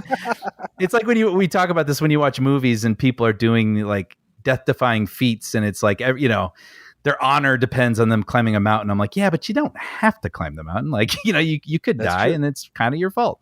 But like, so with this, with all they go through just to try to get this jet from Pepsi, you ultimately have these moments where you're like, well, this is kind of stupid, right? Like, you want to say that to them. But I thought the relationship between the kid who wants to do this and his investor, the guy who's backing him up, sort of turned into this surprising like Marty and Doc situation where you have this, this friendship with like a 20-year gap, and you don't understand exactly why they're friends, but you completely believe it. And by the end of it, I was like, wow, what a sweet friendship these two have, and what an interesting journey they went on together. And they had the things that challenged them. They had things that they agreed on and things they disagreed on. And by the end, I was like, oh, wow, when I leave this documentary, I'm kind of going to be thinking about them even more so than the jet, maybe. So, and then at the end, the jet ends up being handed over to the Libyans who are behind the wheel. Yeah, right. That's right. That's right. Should have seen that coming. And then we're waiting for the sequel. Okay. So, Dude, Where's My Jet? Or what? No, Pepsi, Where's My Jet? Pepsi, Where's My Jet? I recommend. A day later, gets my recommendation. Flew by. Every episode ended, and I was like, oh. Like, just to go back to is 4 episodes too many? Like, every time one ended, I was like, oh, we're done? So it turns out it was the exact right amount. Yeah, I thought so. For Brian Hall, anyway. Yeah. There's a documentary on Hulu, which I have not seen, but my wife has been absolutely captivated by, called God Forbid. You heard about this? No. It's about the pool boy that brought down the Jerry Falwell dynasty. Right, you know what? Yes, I have heard of this. Yes. And I have not seen it yet, but my wife is trapped in the algorithm because all she did was watch one of these weird documentaries that are on Hulu or whatnot. Now she's just pulled in. Right. Like they're getting recommended to her, and she's continuing to swim. And she's completely. Yeah. Because I mean, she started watching this thing. She's like, "Can you believe this?" And for those of you who don't know, it's about Jerry Falwell had a particular, shall we say, kink, Jerry Falwell Jr., in that he wanted to watch other people pleasuring his wife. And he paid a pool boy something like $4 million to do that. And I tend to say, well, my experience tends to be that it's the people who are most ostentatious with their piety, who are the most freaky deaky. Right. Case in point. So I'm I had heard about this already. I haven't seen the documentary, but my wife is like, this is unbelievable.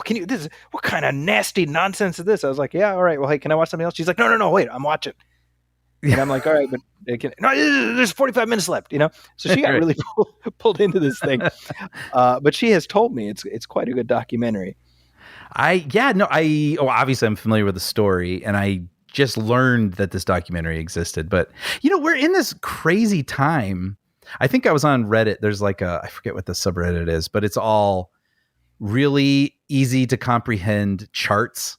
So you can see all sorts of different facts, but the charts are so well done and easy to follow that you can see when, vinyl, tapes, and CDs, like which was like at its peak through the years, and all of a sudden CDs. It's just this fascinating sort of, chart. You can observe this stuff. And I think recently I saw genre of films and their popularity. And if you go back to the 50s all the way through today, it's like the Western was at the top. Mm-hmm. And so it slowly dips, and then sci-fi kind of rises, and superhero obviously. And to my surprise, it was documentaries were sort of like always lower, and then now they've just skyrocketed. And it makes sense because with these streaming services, I mean, like the Theranos thing, the WeWork thing, the Falwell thing, this Pepsi thing, it's just. Yeah. And it's funny because for me, sometimes I feel like, they all, no, not they all, a lot of them kind of take on this quirky tone to hold your interest, where they're like a little sarcastic and stuff. With little and then animations and things like that. Yeah. Which is fine. I totally get it. But then they start to feel a little samey. Sure. But when you find one that actually really hooks your interest and is well done, I mean, yeah, there's nothing like it. So I kind of get it. But it's like trying to find the good ones, the ones that rise to the top. Well, clearly the algorithm has found Amina. That's my takeaway. Because she's they're on season 2 of The Vow on HBO, which is about the Nexium cult. Yes. Okay. Yes. I have not seen that. And she's like, "This is just disgusting. It's just terrible. I have to watch the next one now." Shh. Well, they're doing good job apparently. Clearly, at least with the demographic of one, it's done the trick for her. Yeah. Speaking of Theranos, you just hear that again. This is like overnight. From the future, dispatch from the future, Ryan. Yes. Elizabeth Holmes sentenced to 11 years. Yeah. That is wild. Did you watch those, by the way? Those documentaries or? I saw Bad Blood. I saw the documentary, the HBO. I didn't watch The Dropout. Ditto. Same. Although I'm gonna watch that, and yeah, she's now an expert on. She's like, oh, she wanted to be. She's talking about Elizabeth Holmes. She just wanted to help people. I'm like, no, she's a psychopath. What are you doing? See, that's what's kind of interesting, right? Like, I have not seen the series, and look, I get it. I mean, she's a human being. I understand human beings are complex, but it's like when you get down to facts and the people that could have or may have died, just for the sake of trying to keep a valuation at a certain point. I mean, it's just, Yeah. And it's what a wild ride for her too. I mean, she dropped out when she was 19, had a company that was worth billions. And then if she could, speaking of the hackers thing, that I was talking about, if people in 95 could see what we know now, but I mean, if she could be like, I can't believe this is going as well as it is, but it's like, oh yeah, and you're going to go to jail for 11 years down the line. That. Yeah, I mean, it's what a wild story. I mean, it goes to what we were talking about earlier, where you got people who have enough disposable income in massive amounts to give her a boost. You know what I mean? Sure. Like she would have been nowhere without these investors who had no qualms with throwing away a lot of money on the gamble that she would do well. And then it leads to everything that happened in the aftermath of that. Right. But 11 years. So that's pretty, and she's pregnant, right? Oh, is she? I think so. I believe I read this is her second kid. I could be wrong, but I think she's pregnant right now, and that's going to delay. I don't know. Whatever comes next, I guess. Is she? I didn't realize she has. Oh yeah, baby number 2. You were absolutely right. Yeah. Look at that. Crazy. Well, good for her. Yeah. But better for us. I'm glad that she's going to jail. We should send her a Snooki's cookies basket. By the way, related to Elizabeth Holmes, I don't know if you saw this. Jennifer Lawrence gave an interview. I don't know if you remember this. She was attached to a movie of that whole story. Yes, to be directed by Adam McKay. And she said, after watching The Dropout, she's like, you know what? No. Right. I think she did it. She's like, I think Amanda Seyfried did it. I respect that. And so Jennifer Lawrence has dropped out. Right. Kind of crazy. I not having seen The Dropout, I don't know how definitive a statement it is, but I would say, not having seen The Dropout, how many Elizabeth Holmes movies do we need? I agree with that, but I wonder, I'd be curious if your wife would be interested, because it's like she may, if you get, I'm struggling to think of an example, but like sometimes there's like a story that captures your imagination and you watch something on it. Well, just the two alone, the documentary and the dramatized series of it. If it's interesting enough to you, you're willing to see more angles explored. Right. So yeah, I don't know. Maybe this story is intriguing enough to enough people that a feature film would have worked as well. I mean, I think that we need to go full Amy Fisher with this. And do you remember that there was one? Oh yeah, every network had Drew Barrymore was in one of them movies. Yeah. For those of you who are listening, you're like, what the hell are you talking about? So in the early 90s, there was the story of a young lady named Amy Fisher who was underage, and she was having an affair with a guy named Joey Buttafuoco. We'll never forget that name. I was about to say, think about the fact that you will go to your grave knowing the name Joey Buttafuoco. Yep. And maybe your mental faculties will be such that you'll be like, why do I know that name? And yet you will know that name. I hope it's not my rosebud, like the last thing I utter, just because that's the last synapse that fires. But Fugo. Right. So this story, the Long Island Lolita story, I didn't even know what a Lolita was until the Long Island Lolita story. Ditto. You know what? I'm going to be entirely honest because I haven't thought about it in so long. I don't know that I even understood that till right now. It was just the title on newspapers and whatnot. I was like, yeah, alliteration, But now I'm like, oh, I know what a Lolita is now that I'm older. Oh, now I get it. Huh. Yeah, so this became the story. Every network had their Amy Fisher made-for-TV movie. Mm-hmm. Literally. Yeah. That's not an exaggeration. You had the ABC, NBC, CBS version. Yeah. Which is crazy now in hindsight that all this 90s stuff is being explored, right? The Monica Lewinsky, the I, Tonya, the OJ, and I'm surprised that hasn't been touched yet. I mean, I wonder, because it is a pretty icky story, right? I think. Now that I say it, those three specifically that I did not pick on purpose, they were the first three that came to mind. Those are both sort of re-examinations of people we perhaps treated unfairly. Yes. Like Marcia Clark, Tanya Harding, all that. And then maybe with this, it's like, nah, let's leave that where it was. Yeah. That could be. What a time. What a time. What a time. So another question answered, Brian, is you'll recall earlier we got the letter from Alex Naum who mentioned that he was appreciative of your recommendations for movies. Right. And he said, I'm about to watch The Count of Monte Cristo. Well, in the interim, he has in fact watched it and he sent his thoughts. Wow. This is amazing. Here from the future, yes. He says, you two really do know a thing or two about movies.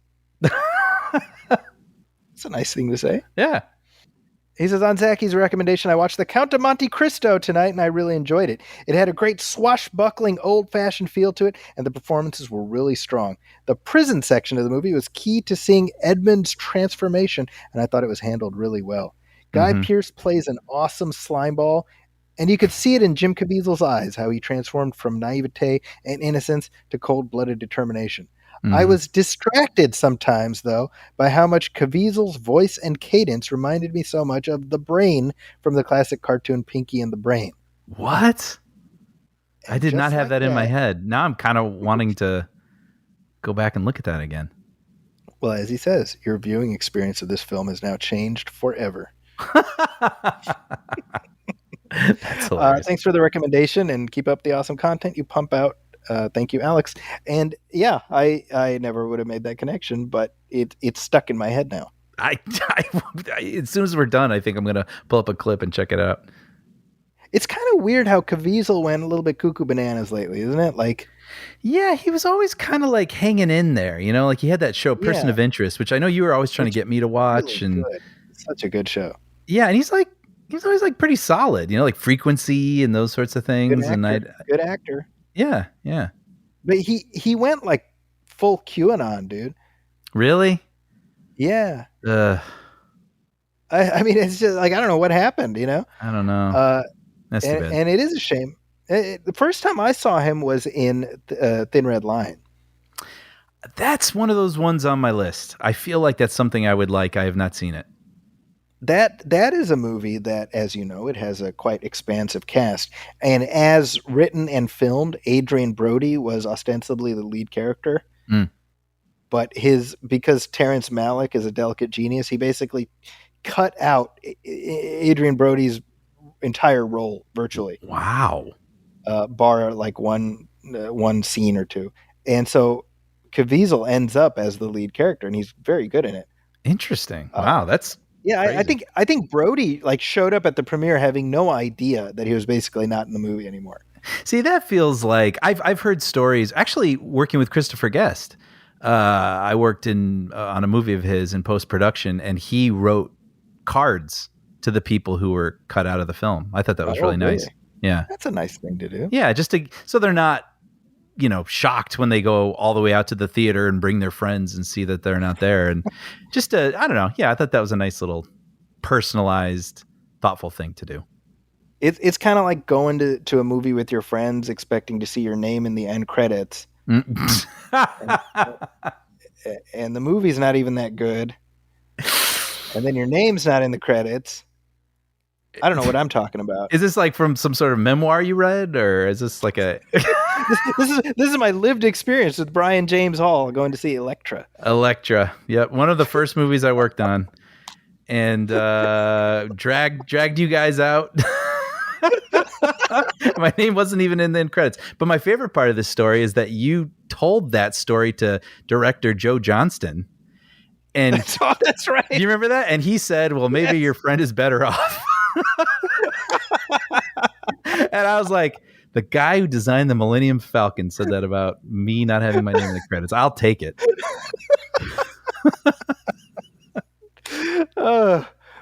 Anyway, hey, there's a new movie out, Brian. Yes. Well, actually, we covered a lot of ground before getting to the focus of this segment, which is, of course, Black Panther: Wakanda Forever, now entering its second weekend atop the box office. That's right. Actually, I thought it was Black Panther: The Way of Water. No, you're a couple of weeks early from the sequel with that title. Oh, I just saw blue people that swam in water. That's good. They could have called it that. I guess. I was wondering if they had a meeting about that. Like, all right, what are we gonna do about this? Oops. Yeah.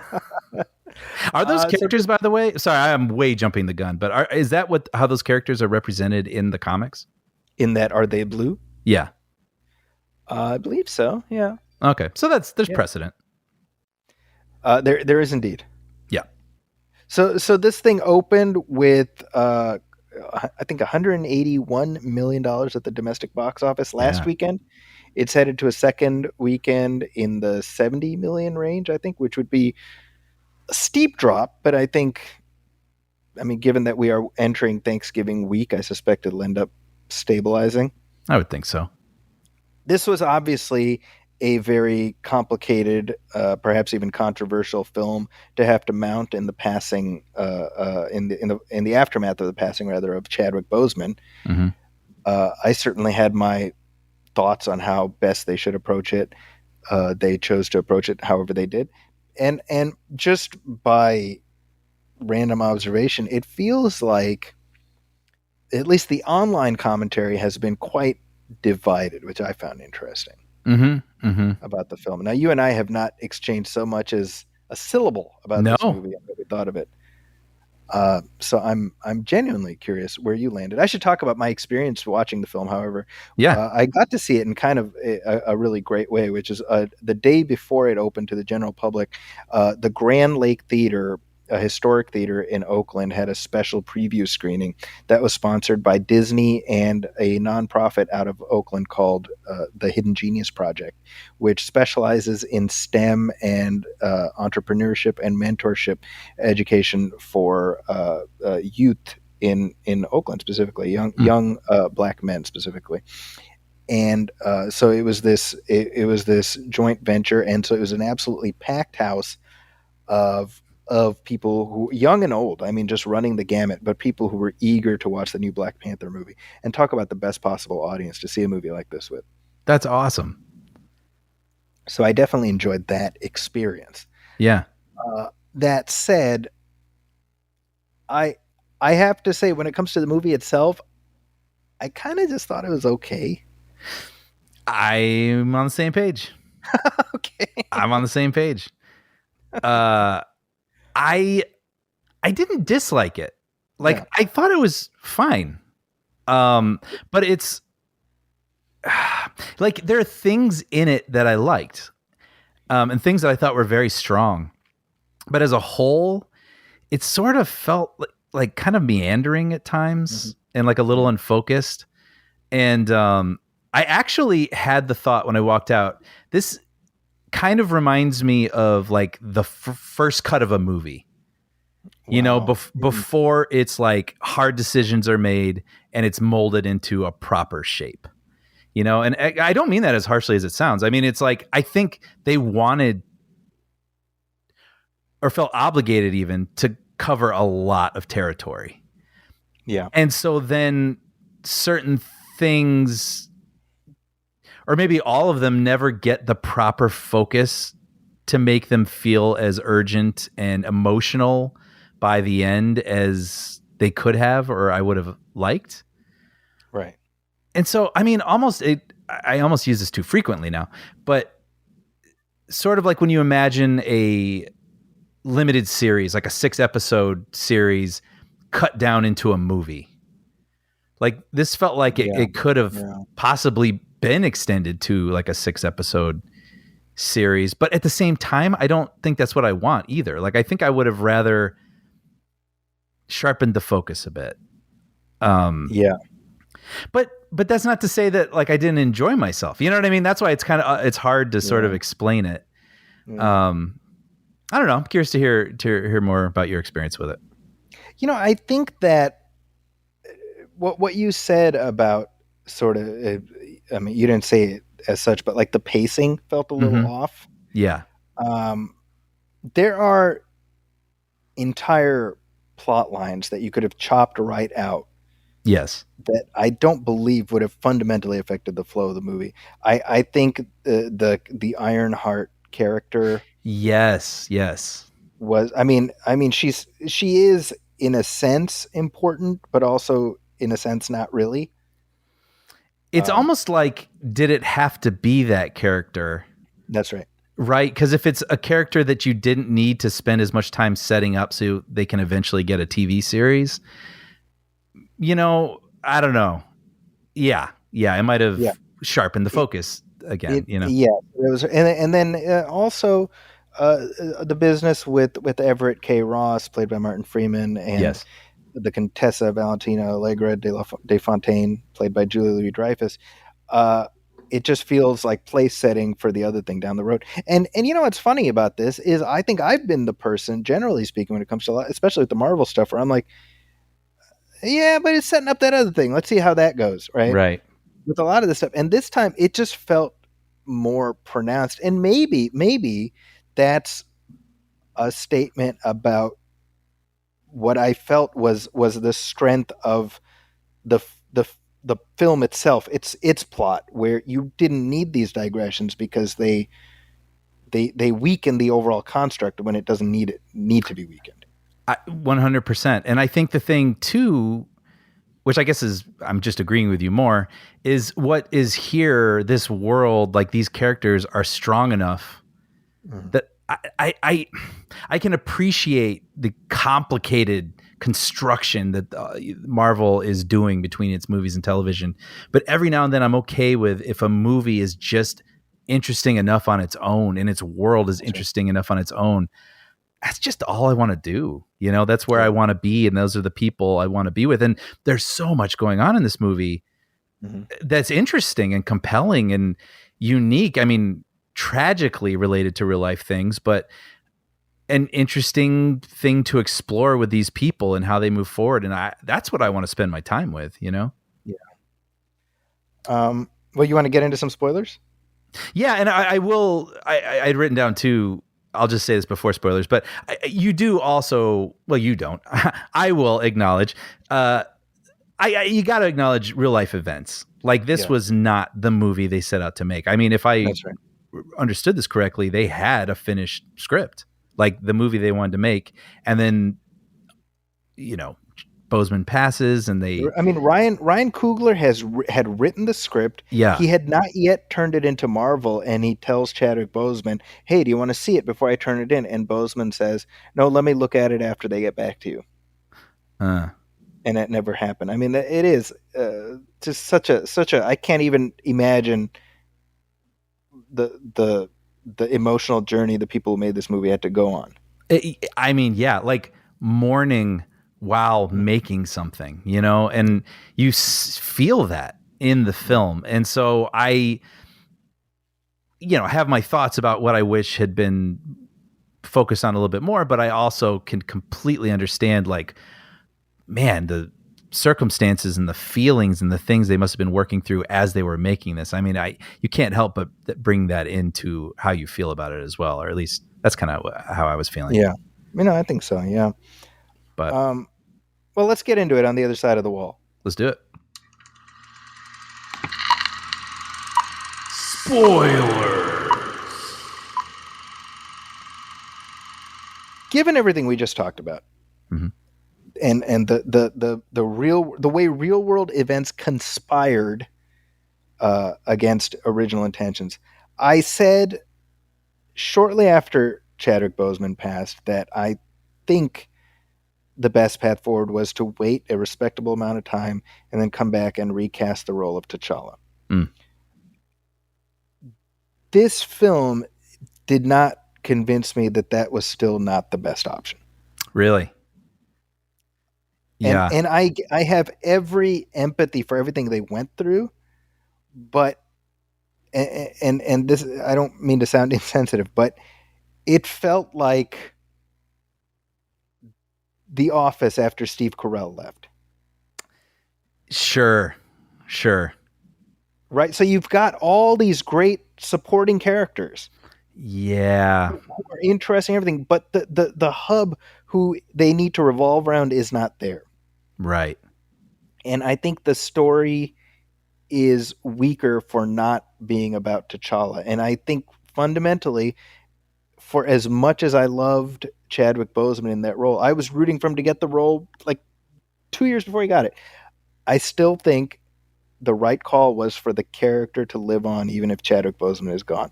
And I think part of that for me is I just don't think Shuri is that strong a character enough to carry the entire film the way she has to.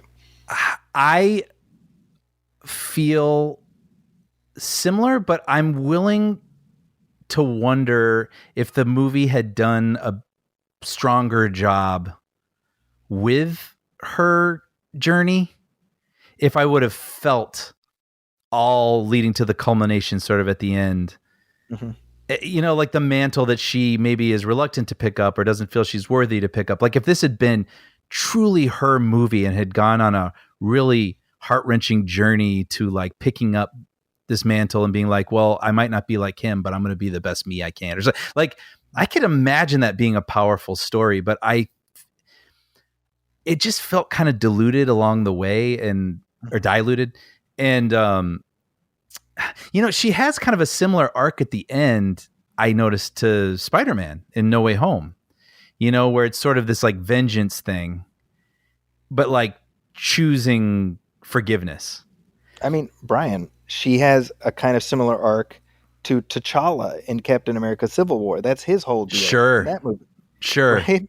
You know, I mean, in Civil War, yeah, it's the he wants vengeance on the person who killed his parent. right. He tracks that person down. He has the opportunity to kill them, and he's like, "No, vengeance has poisoned us," or whatever he says, and I'm not going to. I mean, it's the exact same thing.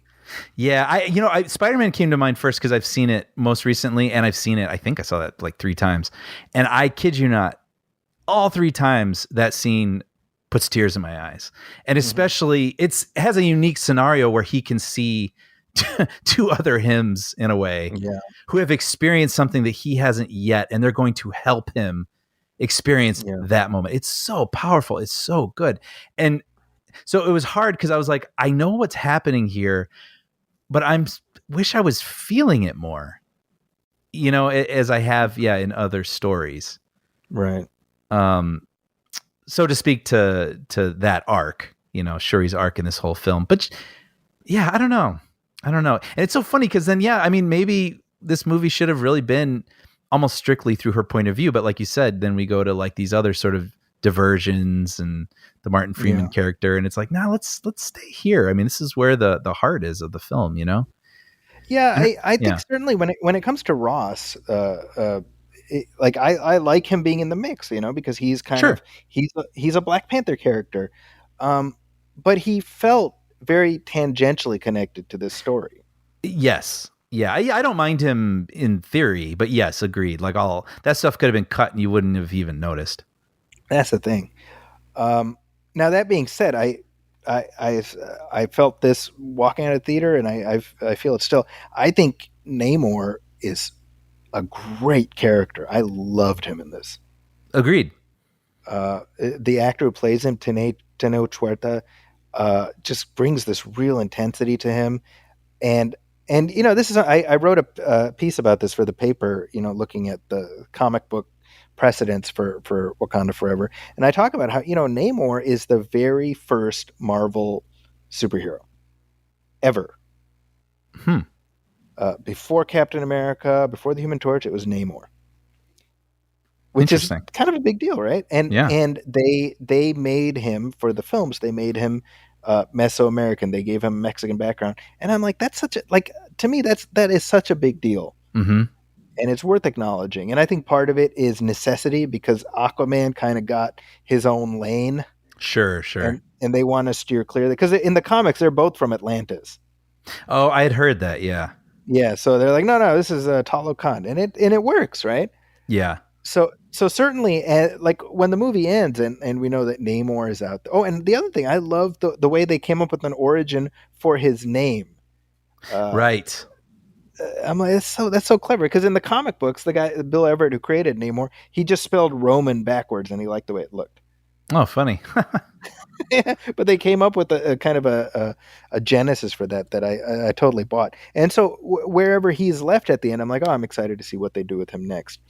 And Yeah. and yet I think the world of Wakanda would work better with T'Challa at its center, and I I fully acknowledge that they had a host of bad options, but I'm just like I don't like the idea of basically come in and be like, oh, T'Challa's sick, oops, he's dead.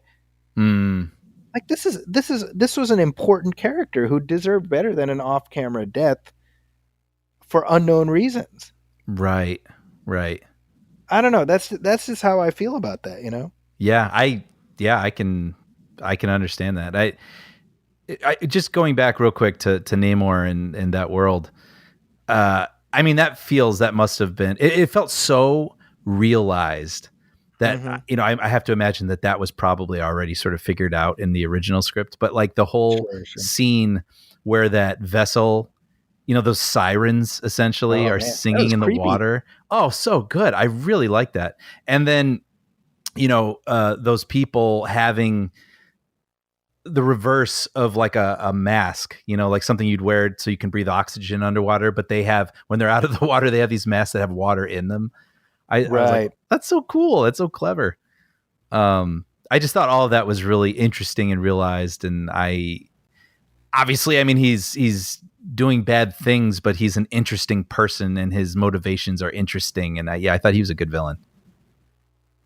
Yeah, I think they landed at a good place where he does things in the course of the movie that are objectively bad, but they the texture and certainly the backstory that's offered gives you a sense that this guy's not a clear cut villain per se, and that feels very accurate to the character as portrayed in the comic books.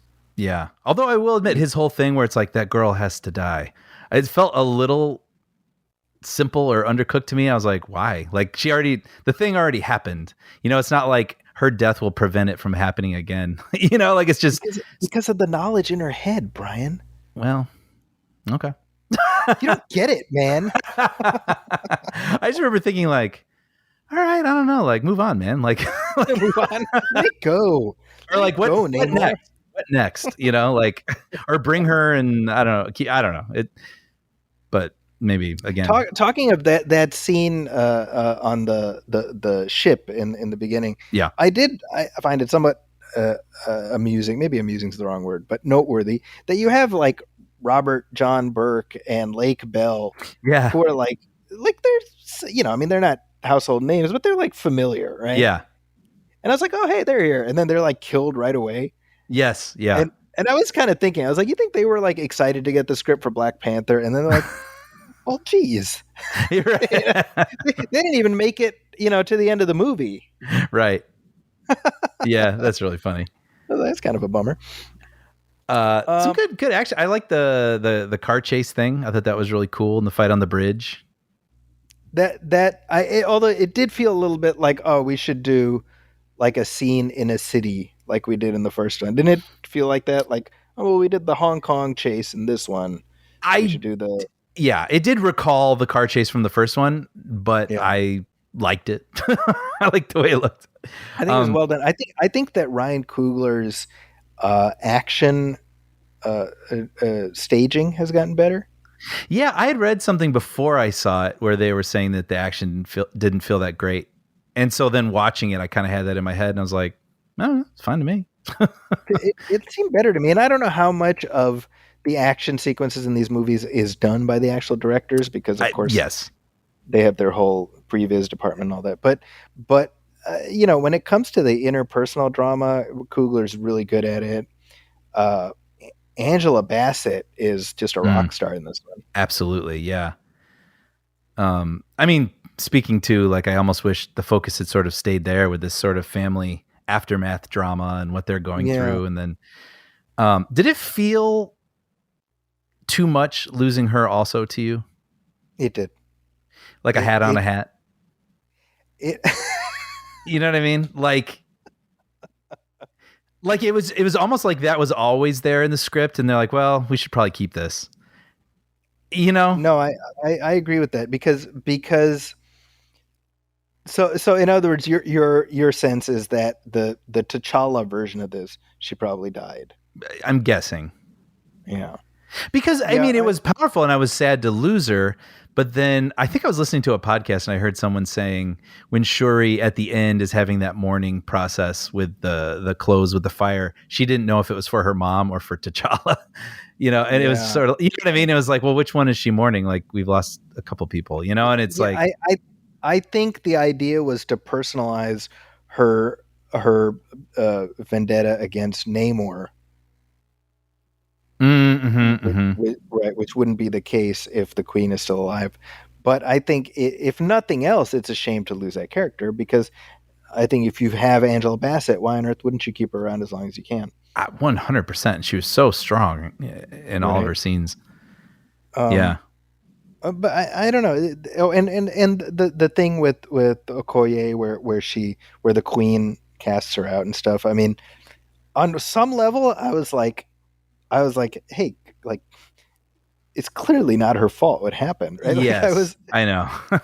on the other hand, the performances from them both were Yes. like amazing, you know? Yeah. Uh, Yeah. so really well done. But I don't know. I'm going this, maybe this is controversial. I just don't think Letitia Wright is the character as constructed is strong enough to carry the whole movie. Yeah. In this iteration, I think I tend to agree, but I still in the back of my mind have this itch, like, if they just made it, just pushed, this is her movie now, like it or not, like, this is her movie, and like, let's go for it and see where we end up at the end, and if we feel everything she's going through. I just wonder if a tighter movie might have done her better service. I don't know. I think that when we get to Act 3, and it became a lot of noisy nonsense for me. Yeah, I have a note about this, but I want to hear you first. Well, I mean, for me, and it's been a little while since I've seen it, but like, all the hordes of sorry, not Atlanteans, Talokans and the Wakandans are going at it, and then you got like the super suit that Shuri built for the Dora Milaje and stuff. I'm like, this is a lot, you know. And it also felt very movie stagey to me, where it's like you got these guys versus these guys, and they're like on a thing, and they're just kind of punching each other.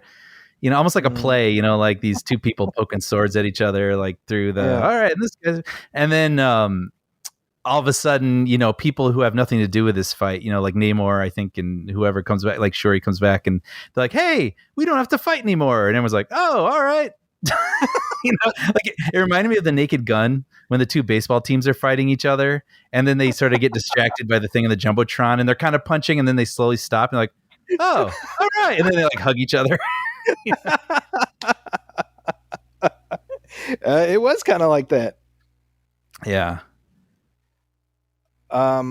Like at the same time, like I said, I mean, that whole civilization was interesting, and like the villain was interesting, and the everything that Angela Bassett's character is going through, and her going and representing Wakanda in the world, like all this stuff, like there's interesting stuff in here. That it's just too bad that the thing as a whole, like I said, felt a little sort of meandering, and then kind of accidentally diluted all the stuff that I wanted to feel more in the I process. mean, think. this thing is 3 hours and 40 minutes, or 2 hours and 40 minutes. Excuse me. Yeah. I think you could have lost 20 minutes of it, and it would have just tightened up the pacing. I think so too. You know? And let me ask you something. Maybe it's just me, but is Julia Louis-Dreyfus slightly insufferable in these things? Yeah, it's funny because I like her, obviously. I like her a lot. Yeah. The character, I mean. But yeah, the type of character she's playing, it's like they almost forgot to make her charming. Like she's just ruthless and kind of insufferable. Yeah, that's funny. Yeah. I mean, because we've seen enough of her at this point. Or does she charm anybody? I guess that's the point. Or is she just someone where they're like, oh, geez, here she comes. Like, I don't know. The problem is that, like, here's the thing, right? Like, when you think about it, our early exposure to Nick Fury was fairly minimal as well, right? I mean, he got the post-credit scene in the first Iron Man. He has one dialogue scene in the second one. But he didn't need to do much because he was just Nick Fury is Sam Jackson with an eye patch. Right. Right. And we're like, yeah, we get it. But the thing is that Julia Louis-Dreyfus's persona is she doesn't really have a set persona, right? I mean, she's known for being funny. So we don't bring a ton of shorthand in. So it's hard to get a beat on who this character is. Yeah, I get that. Because we've seen her so far in Black Widow at the tail end of that, in Captain America. I mean, well, I guess it was Captain America: The Winter Soldier ultimately by the end, and in this. And we know she's being set up to be one of the main characters in Thunderbolts. But I'm just like, what's her deal? Who is she? Is she a good guy? Is she a bad guy? I don't know. Yeah. And if that intrigue is layered in, that's fine. But what we get, I don't find the character particularly charming is kind of where I'm at. Yeah, or even interesting. Yeah. Necessarily. Not yet. That's, when you think about it, I mean, this is kind of where we're at right now in this phase of the MCU. I'm definitely not like, superhero fatigued or whatever, because we know what you're getting with these. But I am at a point where I'm like, well, a lot of this is going to rely on how they bring things together at the end of this phase, or not this phase, the whatever, the Avengers, whatever they have, Secret Wars. I think it's Secret Wars. Everything's heading towards that, right? So the same way when people watch Infinity War and Endgame, it makes all the other pieces suddenly fit better. Sure.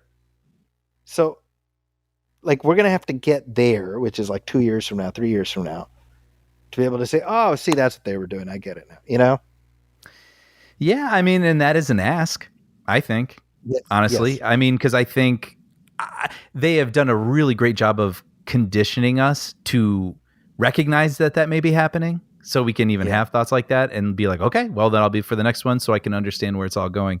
But this is, again, I feel like a perfect example of a movie that I'm kind of okay if it does stand on its own. I mean, you can have little threads if you want, or reference something that will play into something else going on in the Marvel universe. But like, I think this world is interesting enough on its own that I don't want 25 minutes of additional stuff tacked onto it, Yeah.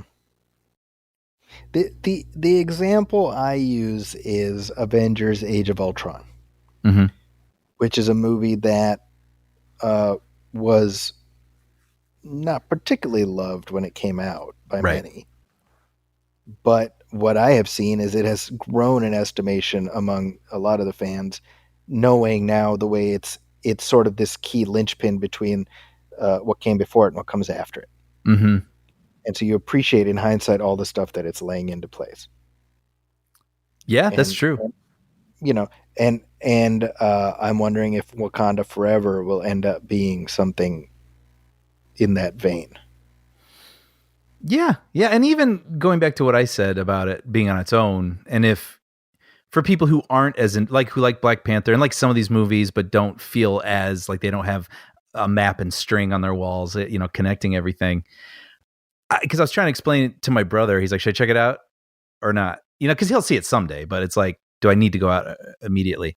I was like, you know what? Like, look, is it great? Like, I don't think it is, but it's not bad. Like, it's just a little wobbly. And so I still think it's worth watching. I can imagine a stronger version of it. I mean, I don't know. Now I'm actually kind of curious. I mean, is that sort of how you feel, or do you? That's kind of, Amina asked me, "Oh, should I go see it?" And I was like, "Well, I mean, maybe just wait. You can wait till the crowds die down a little bit. Like, I don't think she needed to Yes, rush out right away, And I think it's a good big screen experience to have, agreed. rather than wait till Disney Plus. Yeah, I mean, it's not going anywhere. Maybe just you don't have to schedule around it too much. Just whenever it's convenient. Yeah, yeah. Just go in knowing it's not as strong as some of the others, and especially the first Black Panther. But yeah, it's still. I I think, can't say I and Brian, didn't. There weren't things not to enjoy with it. to that point, I do think the first Black Panther was kind of a singular Yeah, experience for a variety of reasons, and sure. it made even more so now that Chadwick Boseman is gone. But uh, I think this has sequel bloat, Yeah, you know, sure.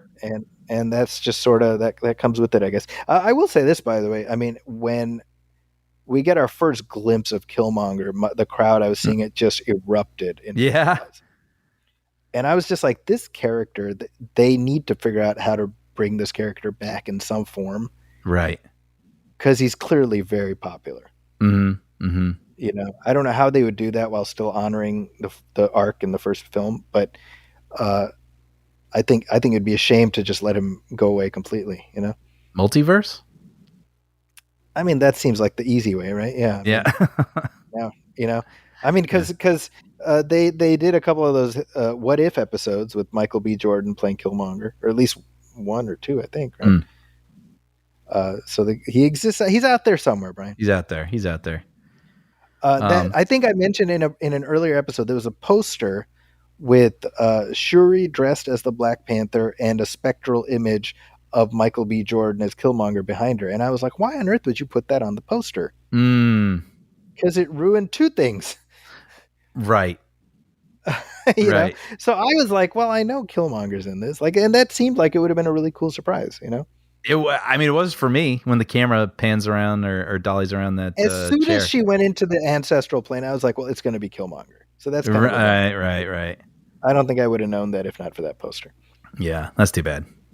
Regardless, and I did want to mention Winston Duke as M'Baku, who I really liked in this. Mm-hmm. I like his new role as the sort of chief advisor. Mm-hmm. Yeah. I just think I mean that's really what we were talking about earlier. Like, it just so happens you do have this great array of supporting characters in Wakanda. Yeah. It's just you're missing the center of hub gravity. that all the spokes. Yeah. Yep. But what can be done about that? I know. It's they had a bunch of bad options. Yes, exactly. And I mean, you can feel it. I just also wanted to note, I mean, again, with all I stand by the things that I wish, that didn't work for me with this, but it's like, you can feel the filmmakers' hearts bleeding into this movie, I mean, even the actors' interactions, yeah, and it's palpable, I think. Yeah. No, absolutely. You're absolutely right. Yeah. Sorry, just real quick. Please. I mean, it reminds me a little bit of what they no doubt went through while making The Rise of Skywalker. Yeah. Where Carrie Fisher's gone. What do we do? Mm-hmm. And it's the choice that, of course, nobody would possibly have even imagined. No. And yet now we have to solve this problem. Yeah, recasting. I still hear people say, "Oh, they should have recast her," which to me that's just insanity. No, yeah, there's no way. We talked about it when discussing that film. That out of all of the bad options, what they ended up with is probably the least bad. Mm-hmm. And maybe this was the least bad too. I would say I think they should have, bit the bullet and found somebody else to continue to embody the character, because I still feel like the character had more to offer in this universe. Yeah, sure. But we are where we are, so can't do anything about that. I want to mention it also, the opening Marvel logo. Oh yeah. I mean, talk about like room getting all the air sucked out of it, and it just the theater goes silent, and you get this sort of Absolute prolonged. pin drop silence. Yeah, and you just feel this lump welling in your throat, and it was like a really powerful tribute, I thought. I mean, you see the clips from that first film, and he's smiling, and he's hugging, and you're just like, this person had so much more to give, and they're gone. Yeah, and it's not fair, Yeah. What did you think of the mid-credit scene? I think that's the cutest kid I've ever seen in the world. I had that same thought. Right? I'm like, that might be the cutest child in the world. He was adorable. He really was. I don't know. Like, I can't say that I really had strong thoughts on it. It was just like an extra little sort of thing at the end where it was like, okay, well, he does have like an heir, I suppose. Yeah. And it was cute, and it was kind of nice for Shuri to get to see, her brother live on in kind of a way. But I think for me, yeah. I mean, that's what it represents, right? Is that she's not alone. She's not alone. Family. Yeah. Which given the thematic focus of the film, that's a cute button to end on. Although it felt odd to have that be the mid-credit scene. Like that could have been the ending. Yeah, I feel like you should have ended there. I don't know. I think some of these decisions with what constitutes a credit scene is we had this discussion about the Doctor Strange Multiverse of Madness mid-credit scene with Charlize Theron. Yeah, they went for the straight Blorko ending. I'm Blorko, come with me. Yeah. That all meme. You know what I'm talking about, right? Yeah, I didn't make the connection, but that's exactly right. That's literally what that is. Yeah. Yeah, I don't know. We need more Blorko, maybe. I don't know. Maybe you and I are on the wrong page here. No, but I'm with you. I mean, I could have seen that as maybe the end of the film. I can't remember how it ended now, aside from her alone on the beach. It ends with her remembering T'Challa, and she's just kind of in her thoughts. Maybe it's tough. It's tough. Yeah. But it was also kind of like everyone knew about this kid but her. It's like, yeah, he made sure everyone knew but you. Like, that's true. Oh, okay. Well, it's nice to meet him now. Hi. Yeah. Well, any other thoughts about Wakanda Forever? Good score. Yeah. It continued some of the thematic material from the previous film. I'm glad they kept him on. It's Ludwig Göransson. Yeah. I'm glad he's still there. It stood out to me. I was like, this is good. I like it. Yeah. Well, I maybe it's just because you and I are from that John Williams era of like the one person sticks with the franchise and grows their themes. Yeah. Maybe so. Whenever I get to see like the same person come back and actually build on what they've written previously, as opposed to just brooming it and starting over, I'm appreciative of that. Yeah. But that's for you. Any final thoughts? I mean, ultimately, we know that this is there's going to be a third one of these, and I'm curious to see what they do next. I'm curious. Same. Yeah. And I guess until Ant-Man and the Wasp: Quantumania, we'll have to just ponder for ourselves what's coming next. Yeah. I forgot. Isn't that like a Marvel movie, Miss Marvel movie or something coming too, like soon? The Marvels. The Marvels, yeah. I think that's in the summer, I think. Oh, okay. Or maybe I'm thinking of Ant-Man then. I saw some things coming in like February or March. I was like, wow. That's Ant-Man. Oh, okay.